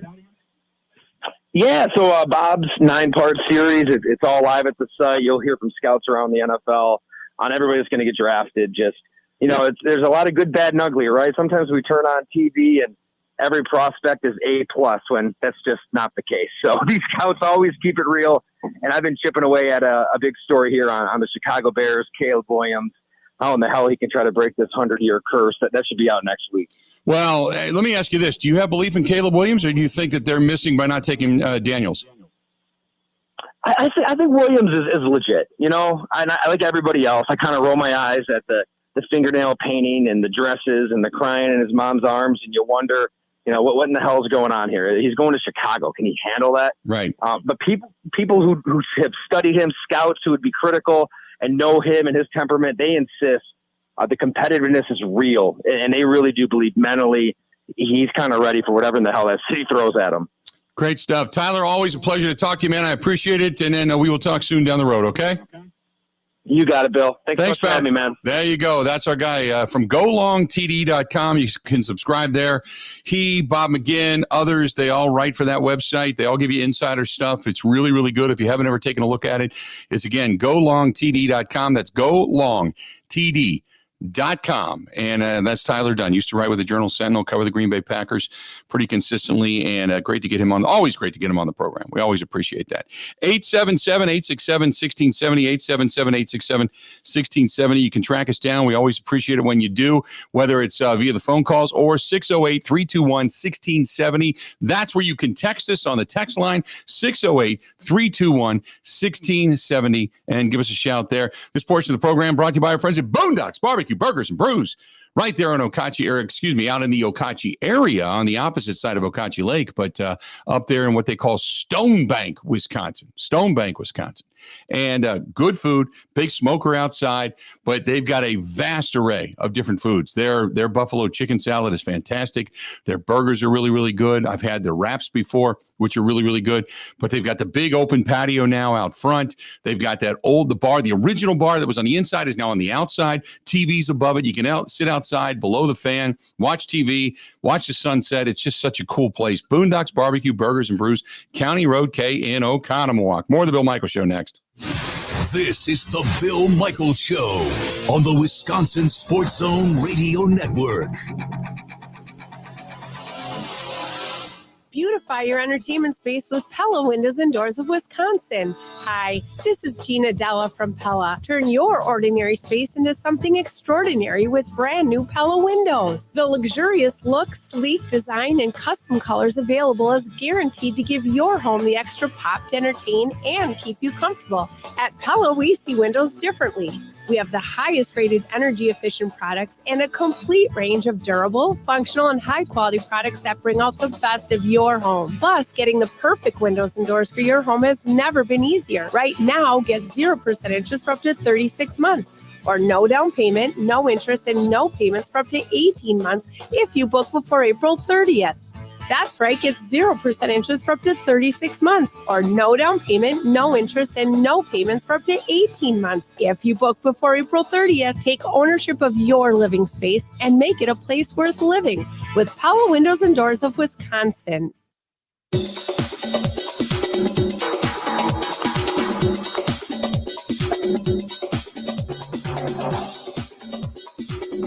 Bill Michaels will resume in 3 minutes.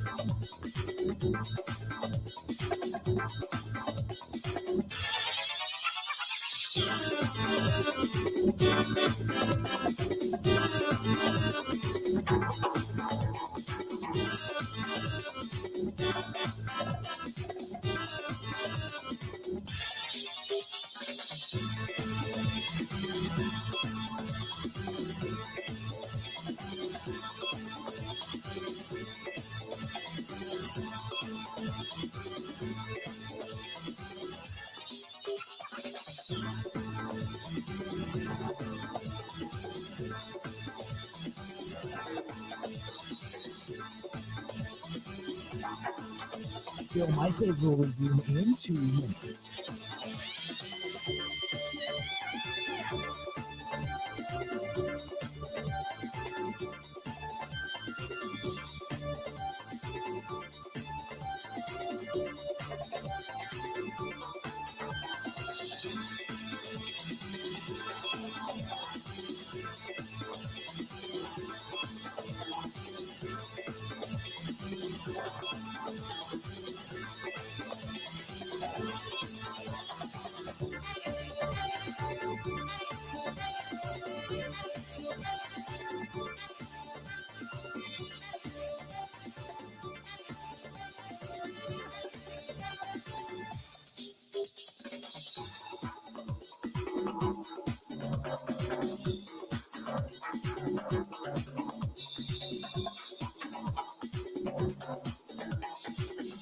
Bill Michaels will resume in 1 minute.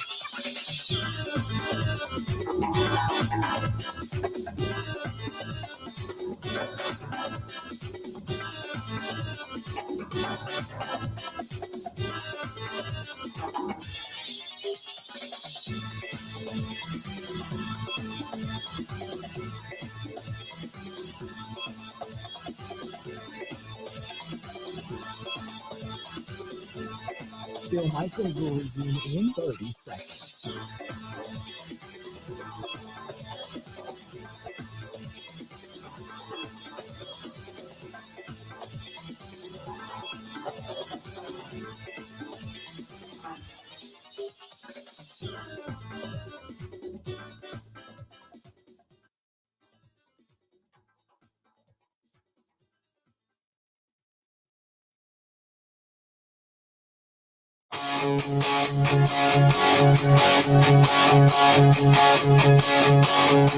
Hearts of fire,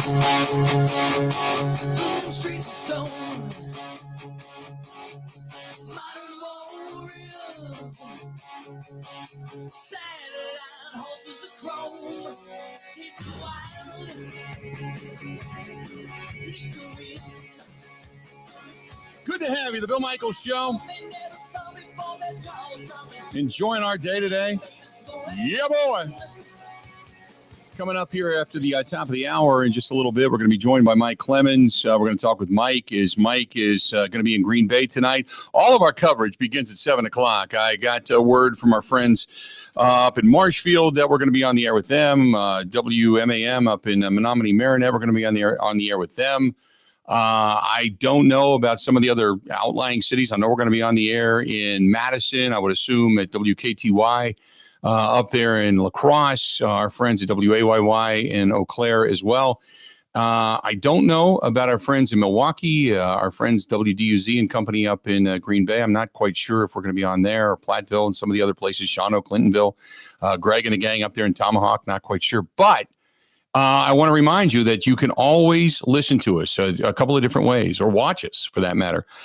Check out YouTube. Go to youtube.com, and just simply /Bill Michaels Show. youtube.com/Bill Michaels Show, and then hit subscribe. And then when we go on the air, it'll pop up. It'll pop up on your mobile device or wherever it is that you allow the notifications, but we'll go on the air.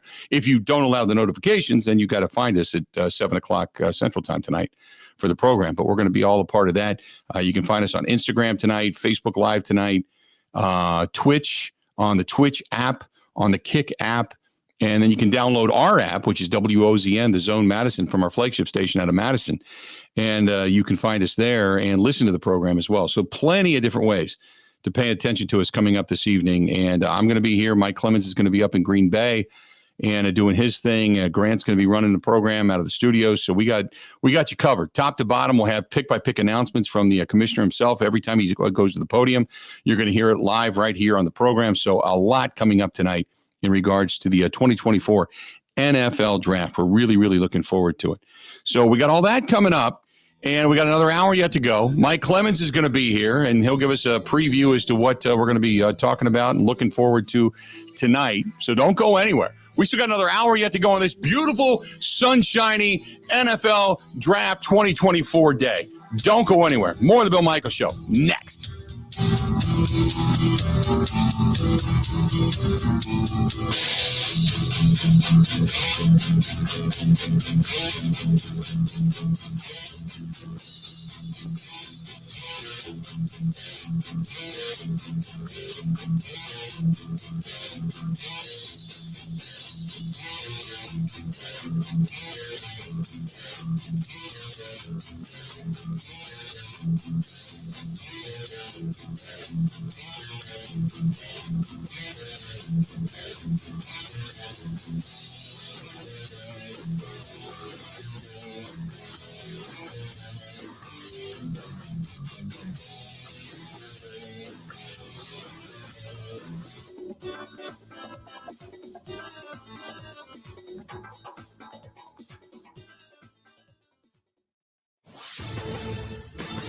This is the Wisconsin Sports Zone Update. Well, it's NFL Draft Day. The first round gets underway tonight at 7 o'clock in Detroit. The Packers could be on the clock at pick number 25, assuming they don't trade up or down. A healthy number of mock drafts have Green Bay taking Iowa defensive back Cooper DeJean, one of the best in the Big Ten last year. The biggest question around DeJean is where he could play in the NFL, corner or safety. GM Brian Gutekunst was asked that question earlier this week. I think he can do both. I think he's very versatile that way. I think he's obviously a very good athlete. His ability to take the ball away is very impressive. Obviously, he's got some team's ability as well. So he's a very well-rounded player. I think he could do either. I think it's really going to come down to just where you may need him. Okay, the Packers will have pick number 25 tonight. They got a total of 11 picks overall, though Gutekunst said he's hopeful they can end up with even more after picking 24 guys in the last two drafts combined. Bears have the top pick. Give me on the clock starting at 7. Turning to Wisconsin. They've got a couple of guys that could hear their names over the next 3 days, as running back Braylon Allen and offensive lineman Tanner Bortolini are projected to be late day 2 or early day 3 picks. Rural Mutual Insurance, keeping Wisconsin strong. When a company only does business in Wisconsin, that's Wisconsin Strong. Rural Mutual provides all lines of insurance, including commercial, farm, home, and auto. And your premiums stay right here to keep Wisconsin strong. Local agents, local underwriters, local claims adjusters. Rural Mutual Insurance, keeping Wisconsin strong. Well, the Bucs are headed to Indiana today. It's where they'll face off against the Pacers tomorrow night in Game 3 of their series. Things are tied at 1 game apiece. And the Brewers are in action against Pittsburgh today in their series finale. They'll come home to face the Yankees starting tomorrow. With this Wisconsin Sports Zone Network update, I'm Zach Heil, Print.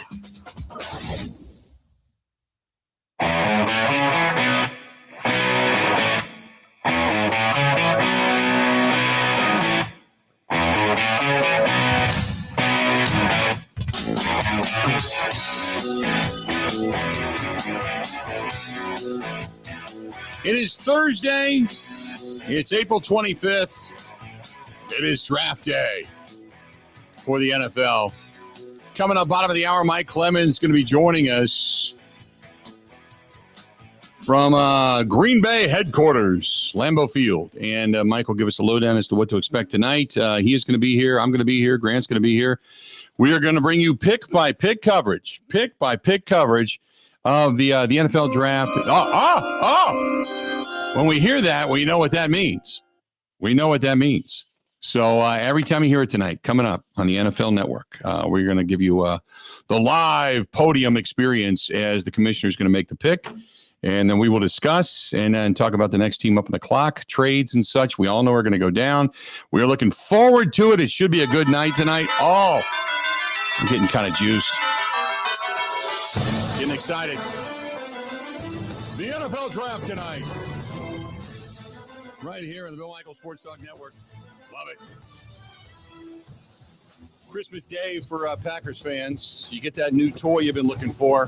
Hopefully it kind of fills the space where the old toy was. Or maybe it's just a better toy to hang out with. But regardless, there you go. Anyway, stop it. Looking forward to it this evening. So it's going to start tonight, and we're going to be here at 7 o'clock until the end of it. Unless, of course, it goes really long. I remember one year we were going to be on the air till midnight, and it was done like at 20 after 10. And they tried to drag it out because the last half hour was basically analysis. But we had another hour to go. And it was, and then there was like, there was one year we were actually in a bar. And we said, okay, we're going to go to 11. And we got off the air at 11, and the draft was still going. They still had like 5 or 6 picks to go because there had been so many trades. And some teams taking all the way up until the last second plus to make their pick. And so it was crazy. It was a wild night, and we weren't even, we ended up getting off the air, and they weren't done with the draft. So hopefully tonight, as it's been kind of a made for TV event, they kind of stay on track, to be honest with you. They kind of stay on track for all the coverage. So, and I was kind of looking a little earlier at the NFL Network, and if you look at their coverage map, as you look at the times, they've got it scheduled till 11 o'clock, midnight tonight, Eastern time, 11 o'clock Central time. So you kind of get the sense that they'll be done with it by then. So, but if not, who knows? Who knows? We're going to be here all evening. So we're here hanging out. And then tomorrow, who we got on tomorrow on the program, by the way? Mike Renner's going to be here. Peter Bukowski is going to be here. For starters, I might reach out to a couple other people because I want as many opinions on these guys as possible, or the guy, I should say, right, the Packers are going to take tonight. Right. Okay. Is the draft, I'm looking at the NFL Network. Is the draft, because it's, no, never mind. The NFL draft, they've actually got it scheduled until 10:30 tonight. 10:30 tonight. Then they do the NFL Total Access, and then they go back into a replay starting at midnight of the NFL Draft, which is 11 o'clock our time. So they plan on having this thing done at 10:30 our time. So, yeah, until about 11 o'clock tonight, we should be good. A little analysis at the end of the night, make up some commercial time that we missed, and off we go. Joey Tropicana says Jerry Jones is going to shock the world. Now here's my question. Is Jerry Jones going to shock the world by doing something creative and making his team better? Or is he going to do something by shocking the world and being a little bit on the cray-cray side? Because that's what I want to know. Hey, I don't think Jerry Jones' issue, I don't think the Cowboys' issue has been picking players. They've picked a lot of good players. It's what they do with the players once they're in the building.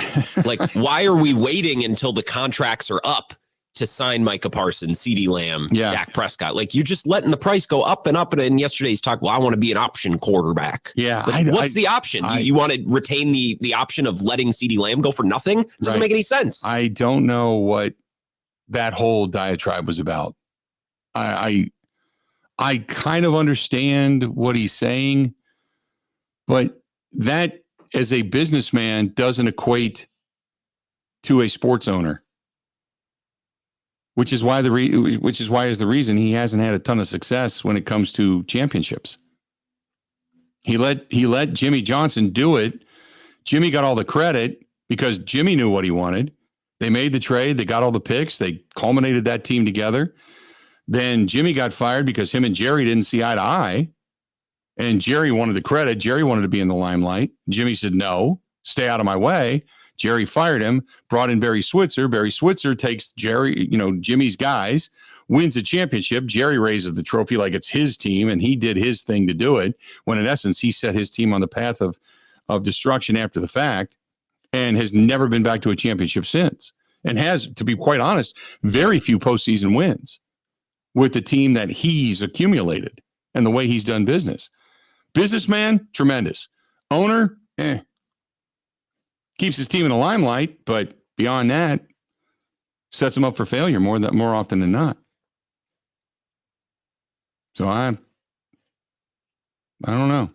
The whole, I'm going to run this like a business. I know. It seems to not work a lot, whether it's football or whatever other context. Like, some of these businesses are unique, and you need to run them like they're unique. Like the Packers, they're a unique organization in a very unique business of the NFL. They don't try to run it like a hospital or like a chain of gas stations. And that's, right. I think, the owner's issues around the league kind of stems from that. I've always said, and I said this, and Mark Murphy agreed back when I brought this up years and years ago.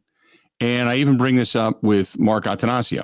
Now, granted, the difference in budgets and salary cap and all that stuff are vast. Okay. But I've said the day that you start running the team as a business, rather than basing your business off of the team, is the day that you're going to lose your job or lose your team or lose the ability to win. You can't do it because there are times when it doesn't make sense. The market doesn't bear it, but you got to do it because it's about the team and it's about the product on the field, and everything else around that, like ripples on a pond, kind of matriculates around it. So if you ever, for years, because I grew up in Cincinnati, for years, Paul Brown, he was very tight-fisted, but Paul Brown knew talent. He understood the game. Mike Brown was merely offspring who thought he knew talent and didn't, and ran it like his business. And they were always on the cusp. They were close. And then when he finally brought in some football people to do their thing, then they had a little bit of success. But the minute they had success and they wanted more money, Mike would let everybody go. And then they would go on to other things. And then you'd have that massive ebb and flow for that franchise. And I said, I've been here 25 years plus now in Wisconsin, 25 years. I said the day I left, I was on 700 WOW out of Cincinnati.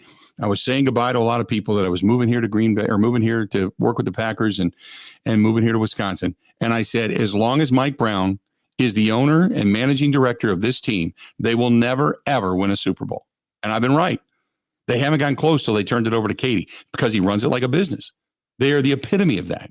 I think they're the only owner in the league, too, that this is their only business.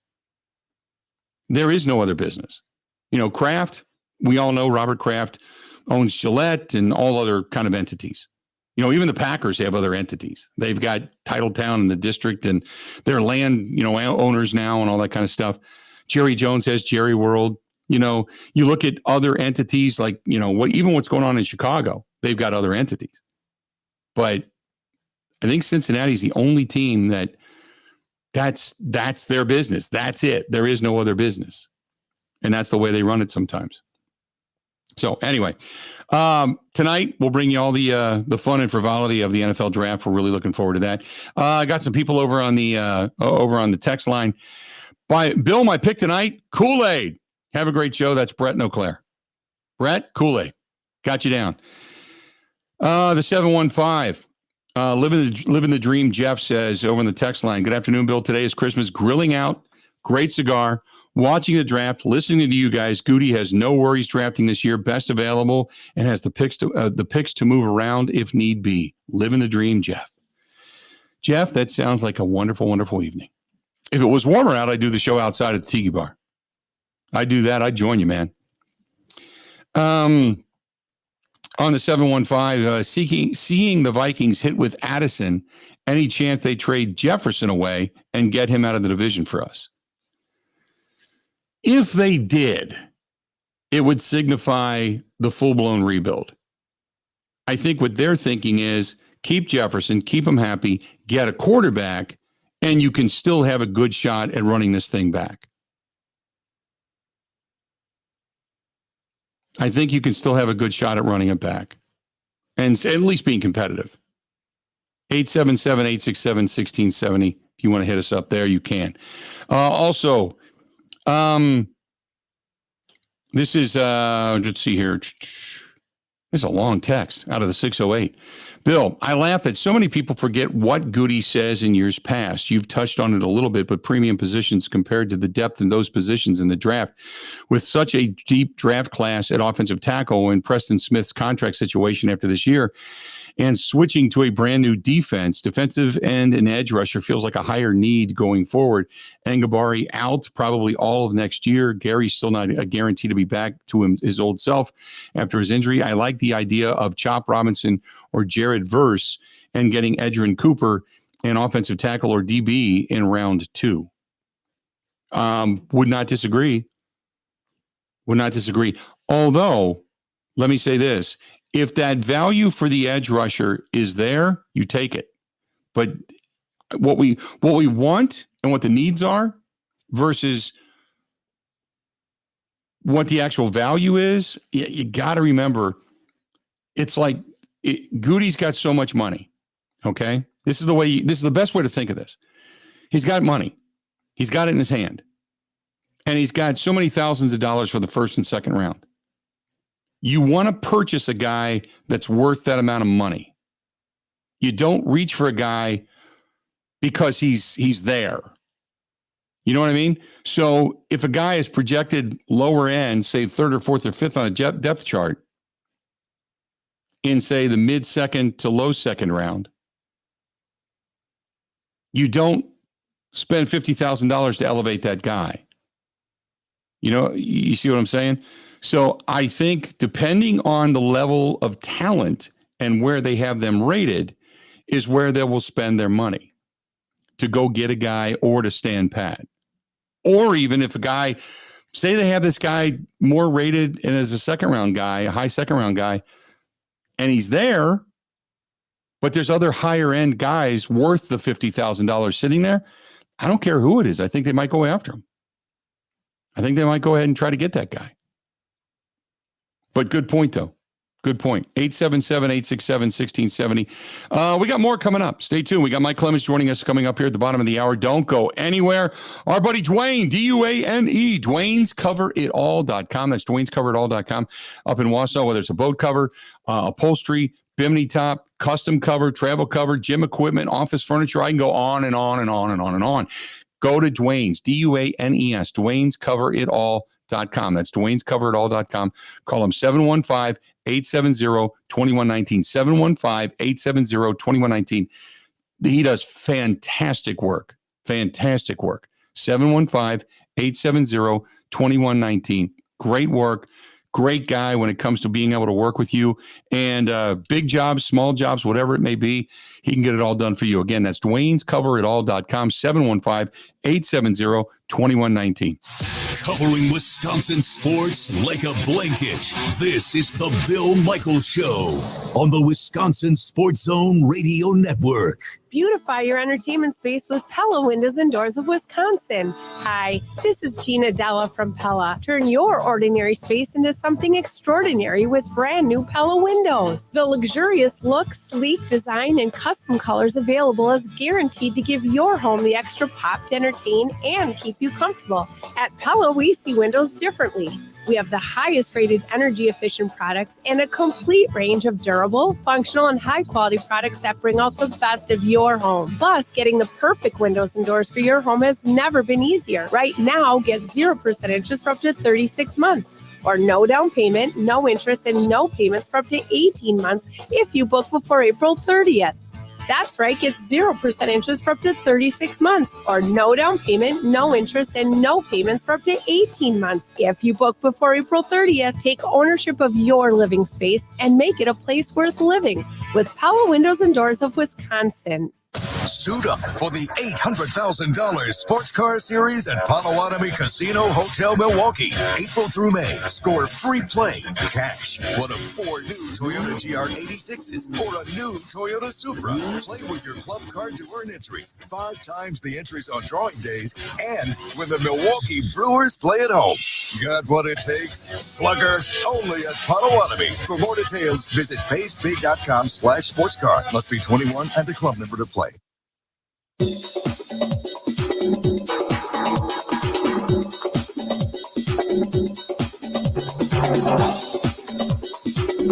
Bill Michaels will resume in 3 minutes.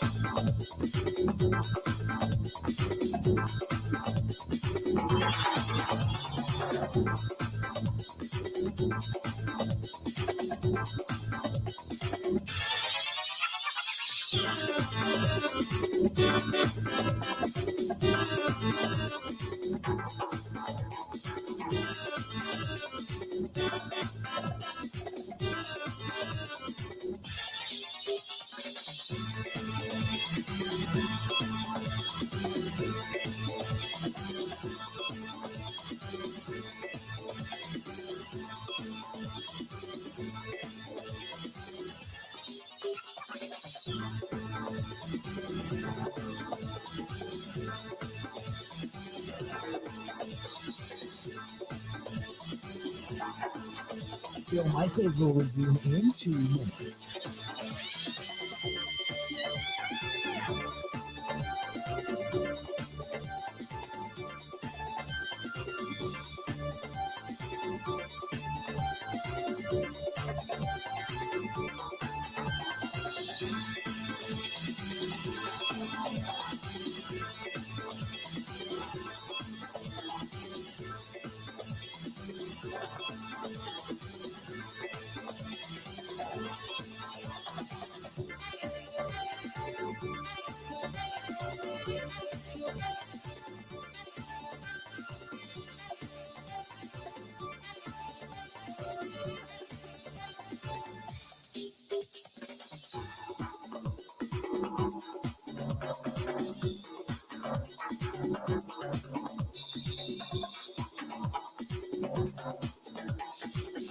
Bill Michaels will resume in 1 minute.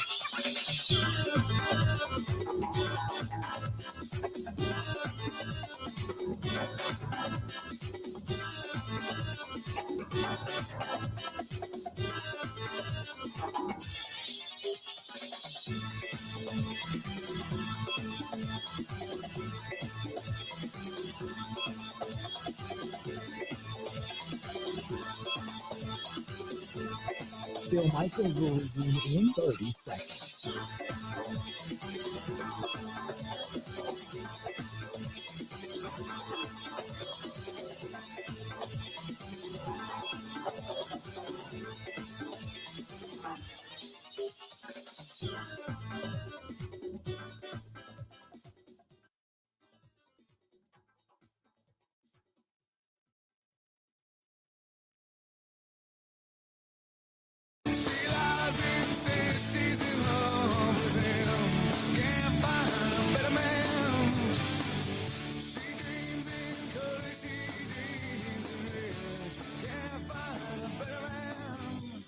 Our guy Mike Clemens in Green Bay. We'll talk with him coming up here shortly. Don't go anywhere.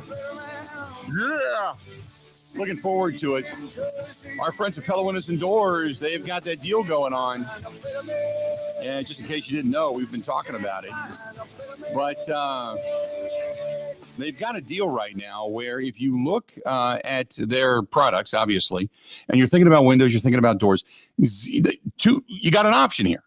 0% for 60 months or no payments, no interest, no down payments for 24 months. But you got to get all of that in and done, get that free in-home consultation, pick out what you want, get it all done, sign it by May 10th. May 10th. So we're coming up on that. So by the end of, 2 weeks from now? By May 10th, you get 0% for 60 months or no down payment, no payments, no interest for 24 months. Great deal. And whether it's economical factor or curb appeal, safety, which is a big factor in all of these because they lock, they're tight, they're put in correctly. You don't have problems with sticks in the door or anything like that. They got the toe kicks at the bottom that put the pin in the door and locks it down. Can't get in it. Or just because in the summertime, they're going to keep the heat out. In the wintertime, they're going to keep the heat in. Whatever it may be. Pella Windows and Doors, Wisconsin, by far the best. Hands down. Go to PellaWI.com. That's PellaWI.com or call them 855-PELLA-WI. That's 855-PELLA-WI. Again, 855-PELLA-WI. I know we're going to get to Clemens. We're going to talk Packers stuff. Before we get there, just a little nugget I want to share with you, just something to think about. Diana Rossini reporting that the Rams, who haven't picked in the first round since 2016, are calling to get into the top 10, per sources. Why do you think that would be? Well, you could always go with the backup quarterback to Matthew Stafford because he's coming towards the end of his career. Mm-hmm. I think that's kind of where my mind went too. I don't know who it would be. Like how much longer does Matthew Stafford have? It's right. Just a really interesting little wrinkle in the top 10 because we talked about the Vikings, the Giants, and all these other teams. If the Rams come flying in all of a sudden, then this draft gets really fun. Yeah.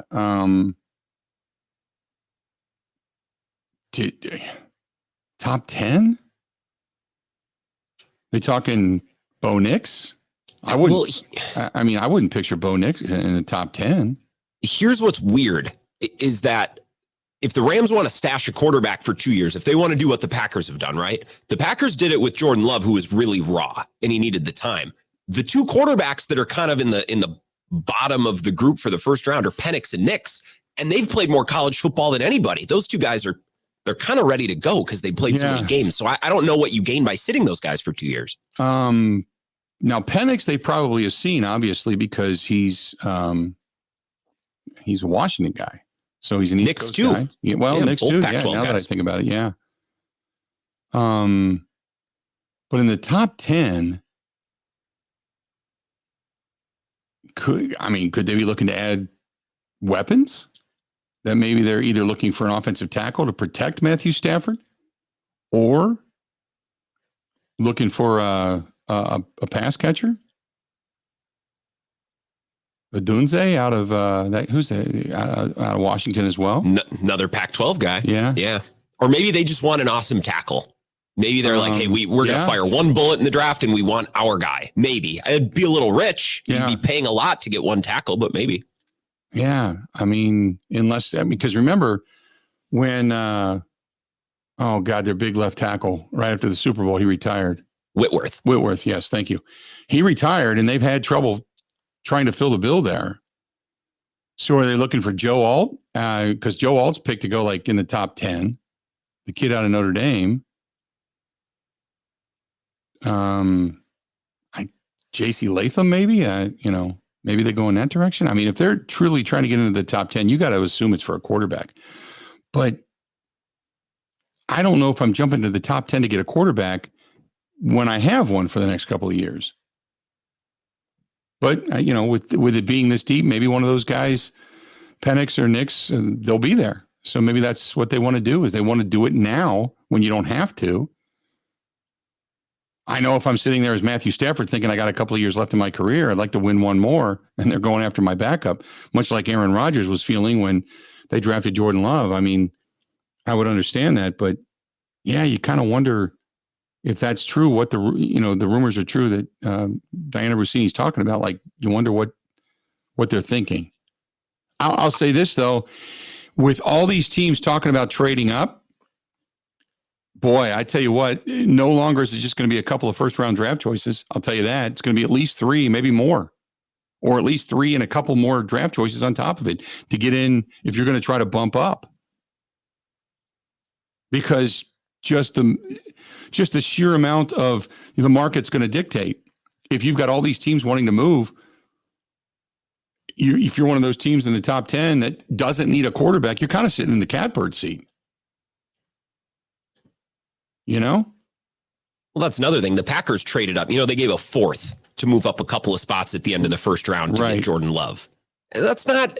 I know we all made a huge deal out of it. Well, they traded up for him. Yeah, but it's a 4th round pick. Giving up potentially a future first or seconds to jump up and get a guy to sit behind Matthew Stafford for a couple of years, that's different. That's a really heavy price to pay for a guy who's not going to play right away. Right.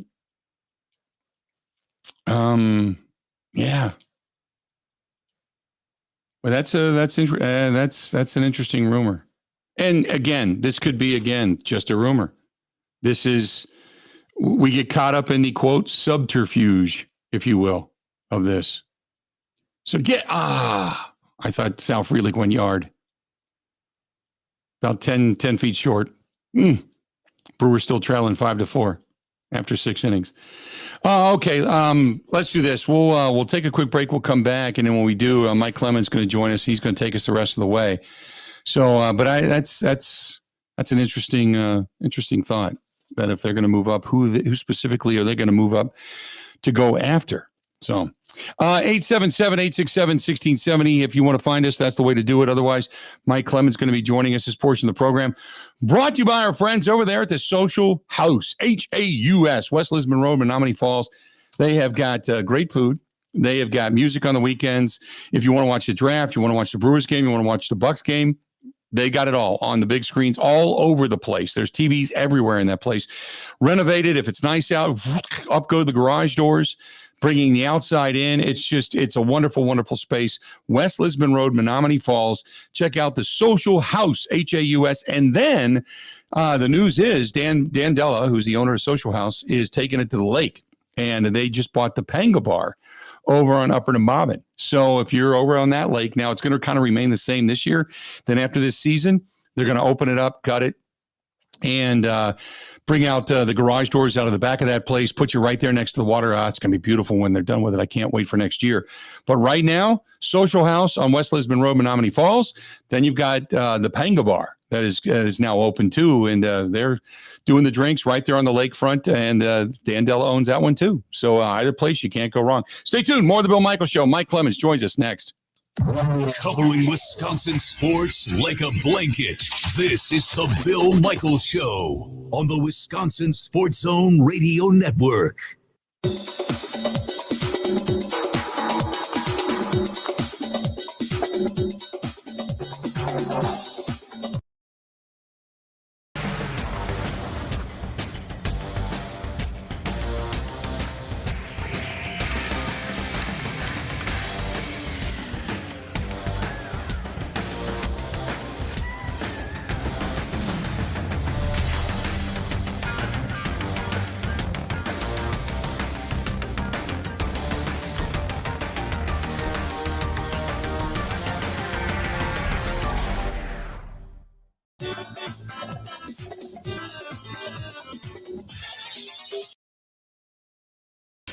When it's party time, make it easy time. Make it Cousins Catering time. It's as easy as 1, 2, 3.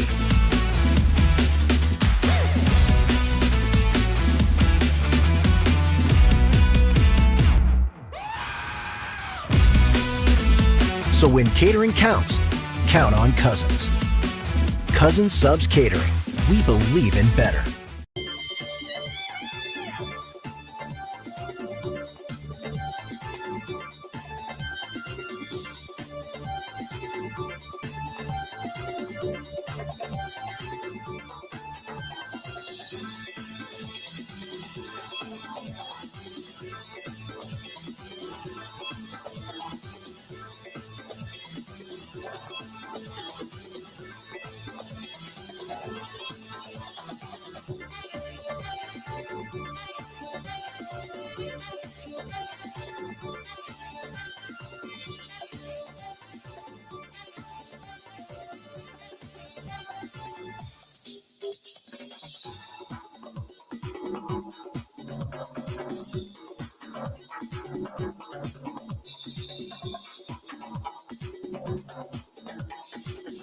Bill Michaels will resume in 3 minutes.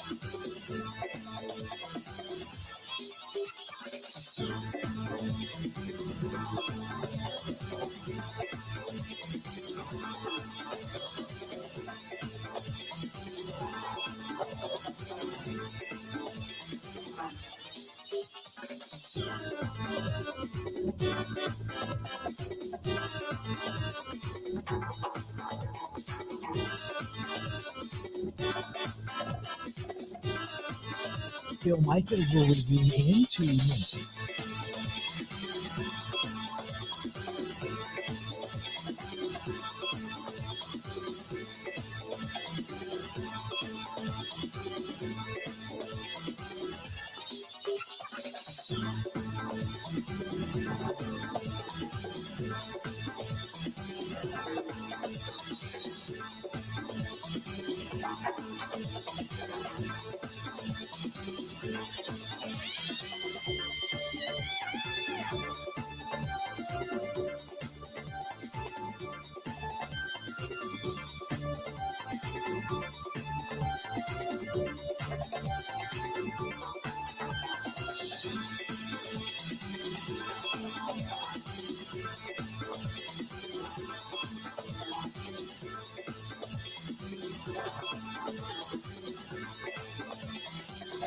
Phil Michaels will resume in 1 minute.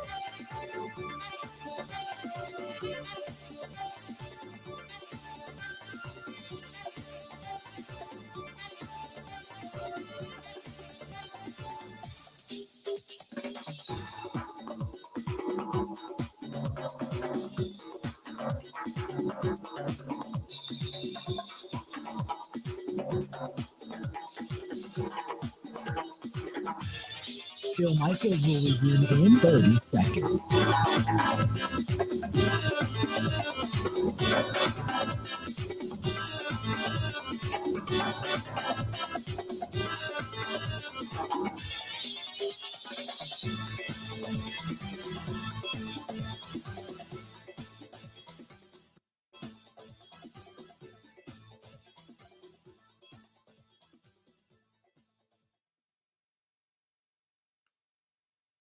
The draft is, when you put as much time into it as we all do, it's an exciting time because you have an opportunity to make your football team better, and I think that's the exciting part about it.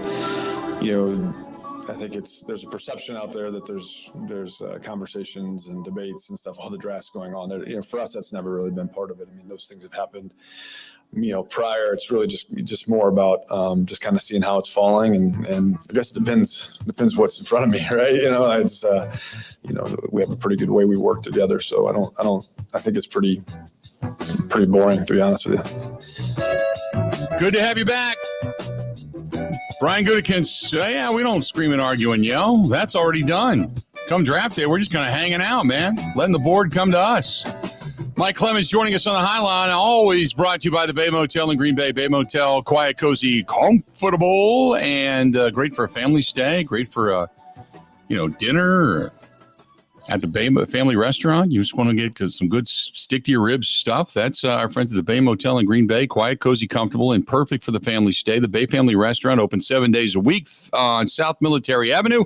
Call them today, 920-494-3441, 920-494-3441, or go to baymotelgreenbay.com. That is baymotelgreenbay.com. Michael, how you doing, pal? Pretty good, yeah. So Brian Gutekunst makes it sound like, upstairs there in the 4th floor in the war room that, they've got smooth jazz in the background, little shrimp fry, yeah. Pina colada in between rounds, right? Right. Just relaxed. Yeah. Some things that Brian reiterated this week too is that, you don't shift your draft for one player. No one player is that important. You stick to the board by the numbers. You spent, a year, 2 years building a profile on a guy, and you put a number next to him. And you can have the arguments in February and March and April from some of these guys, the scouts, about how good a player is. But at some point, you have to come up by last week, the final number, and then you just put those numbers in order, and you just back there kind of bored, just playing numbers, and value and boy, we've a lot of players have been taken off the board. We don't like anybody else left in this round. He even said you could take a mock draft and put 100 players up there. Maybe they have 50 of those players that they're ever interested in up on their board. You know what, Mike? It's It depends on. We were talking about this earlier, and I'm listening to Brian on Monday, and you and I talked about the kind of the value in which he feels certain players are, and the picks that they have, and how they're going to use them, and and there really is. I mean, he gets into this whole philosophy and what it is they do, and there's been this carryover. I mean, you've talked about it. Elliot Wolf is over in New England. You've got John Schneider out in Seattle, and ever since Ted was here, going all the way back to Ron, there's been a philosophy of how the Green Bay Packers kind of draft. You know what I mean? Yeah, and he's got so much value. He's got these 5 picks in the top 3 rounds, which means if there is a guy who he really values, who he thinks is above his 25th spot, and he's concerned about him coming off the board, that other teams are going to see this. Now, the one guy that they're talking about for Green Bay, it actually started around the combine. Chad Reuter from NFL.com, tipped. He said, are you going to see the kid from Iowa today? I said, I've heard about him. Yeah, you might want to check him out. Cooper DeJean, who, now ESPN, other people are projecting could go to the Packers. But what if he's not there? Well, Brian's got plenty of trades that he can trade up. And his old buddy, John Schneider, who grew up in Green Bay and worked in the office with Ron and Goody and all those guys, worked together at Chiefs. We asked him, what kind of a guy is Brian Gutekunst like to work with when you're with him at the Packers and with the Chiefs? Steady. He's just been steady, always has been. He did an internship in Green Bay, and then we hired him in Kansas City, and he's just always been, he coached. He was like a JV, I think at lacrosse. Yeah, he was a coach at lacrosse on JV team. Never wavers, just a real steady, even-keeled, works his tail off. In my opinion, he's a very forward communicator. We can have conversations on the phone and get caught up in about 10 minutes, which I personally like. Which it's all about being succinct, I guess, as far as talking to Brian Gutekunst goes. He likes the fact that they can catch up in about 10 minutes and they're done with it. So, Mike, all the speculation, who they're going to get, is it going to be an offensive tackle? Is it going to be like a guy like Cooper DeJean, who the Packers may have targeted, Right. And so they're not supposed to worry about team needs. We're supposed to, especially in the first round, take the best player available on the board. However, you've been talking about this now for weeks.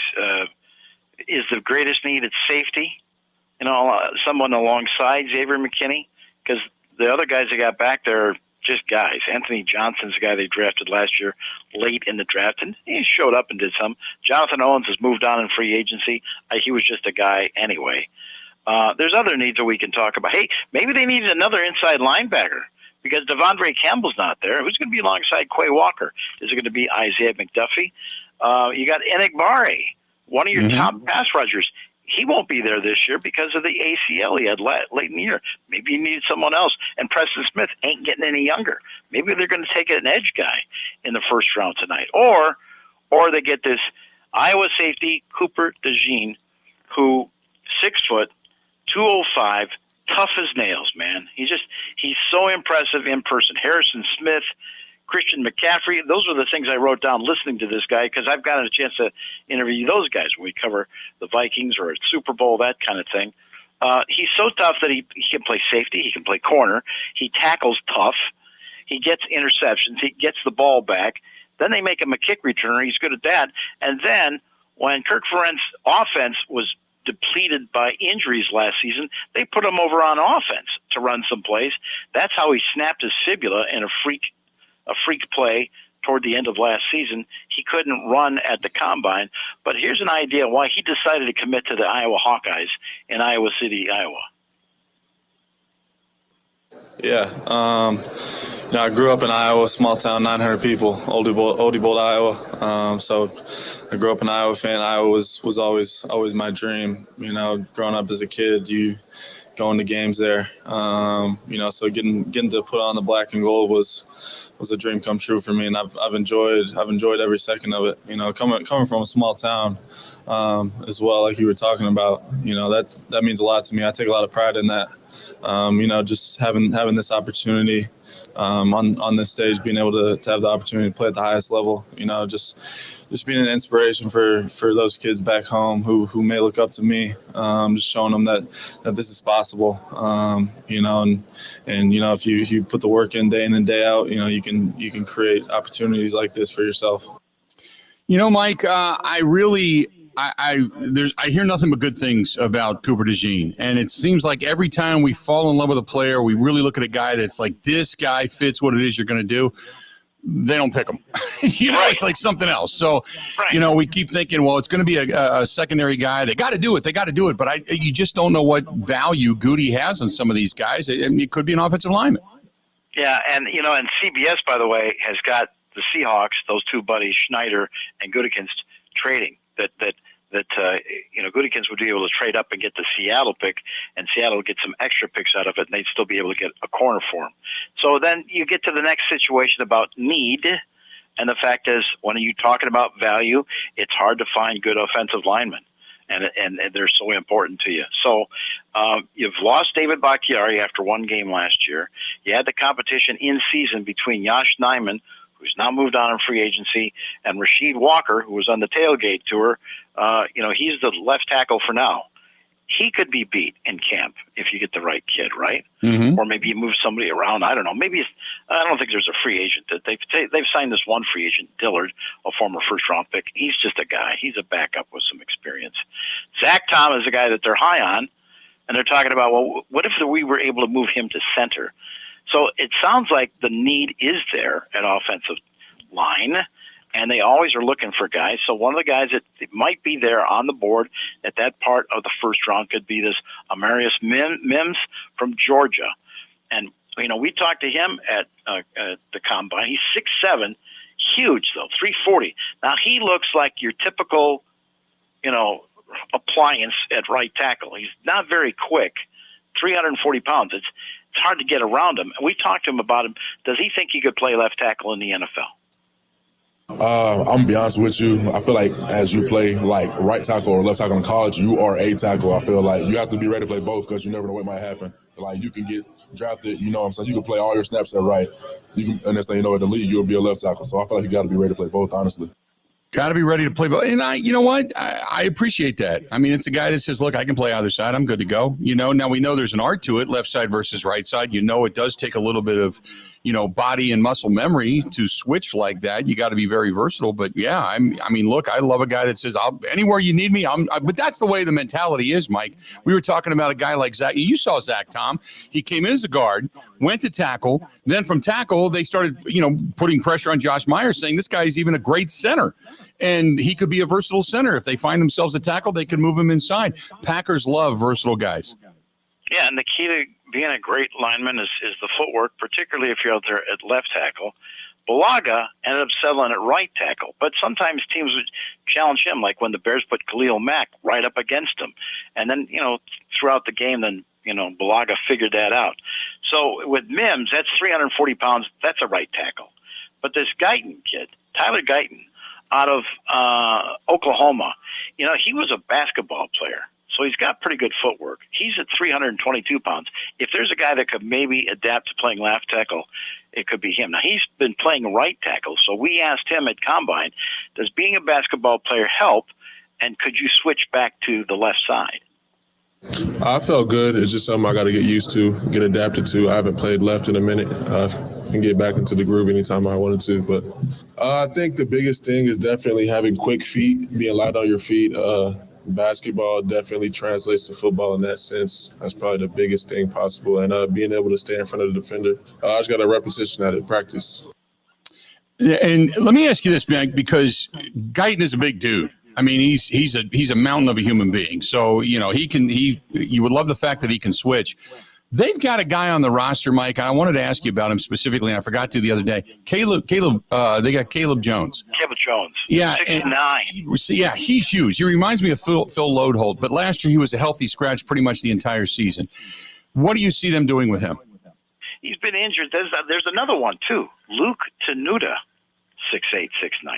Except he had some sort of a back injury, but I'll be excited to see him in pads because I haven't seen him yet. He was like they kept him around right for some reason. So they've got, they're getting into these 6'8", 6'9" guys. The next thing is, are they quick enough to play that position if you got a speedy edge rusher? And then there's one player that I saw at Combine that's like, I think it'd be fun to cover this guy. It's Savondre Sweat out of Texas. He weighs 365 pounds, 6'4". He kind of reminded me of Warren Sapp, and we were talking to him about his weight and coming into the combine, and he sounds like he'd already been in the NFL 10 years. Listen to this guy. Oh, yeah. Can't wait to go compete. We'll weigh in tomorrow. So everybody that want to know, you'll see tomorrow. What do you expect? This past season, I played 365, and that's what I feel comfortable at. You know how man is. I mean, you want yourself. We got to grow into our bodies. And this is me, as y'all see. I'm a big guy, big frame, and that's just how it is. I just grew into my body, man. I'm doing everything at the combine before y'all even ask. I feel like a lot of y'all going to be like, when I run this 40, I'm going to shock a lot of y'all, So what do you anticipate running? 4.4, 4.5, Get up out of there. Big. Now, here's one problem. He got arrested for a DUI in Texas. Oh, wow. Yeah. That's Well, why they don't have me picking players. he couldn't run fast enough away from the police then, I guess, when he got couldn't get up on out of there, as he said. Right.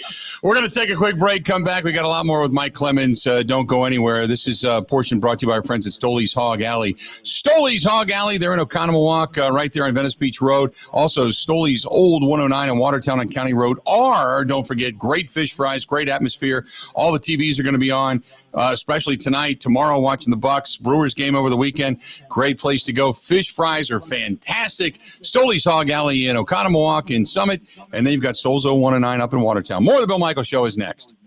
Ready? This is the Bill Michaels Show on the Wisconsin Sports Zone Radio Network.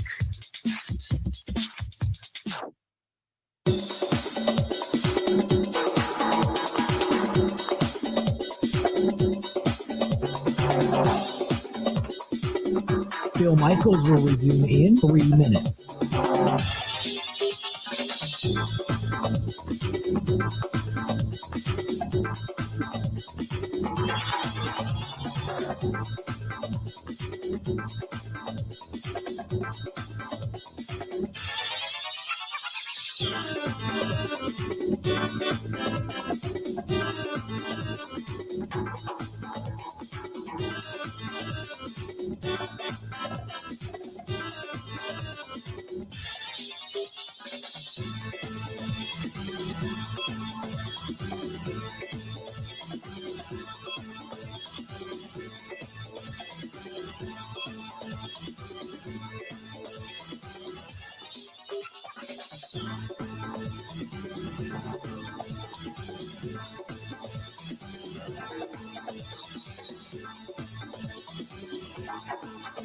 Bill Michaels will resume in 2 minutes.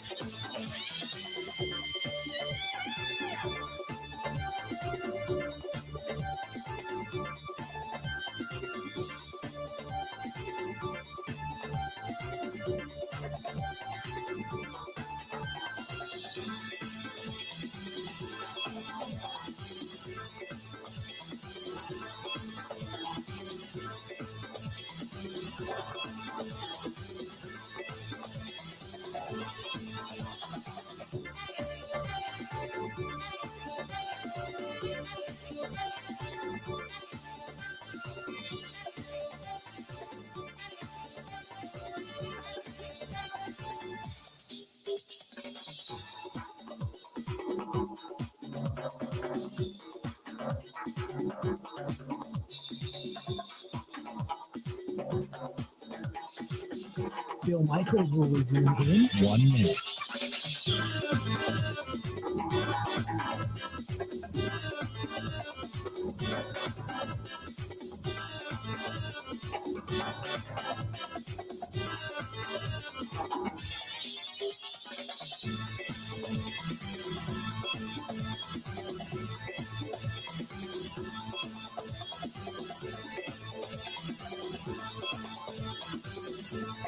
Bill Michaels will resume in 30 seconds.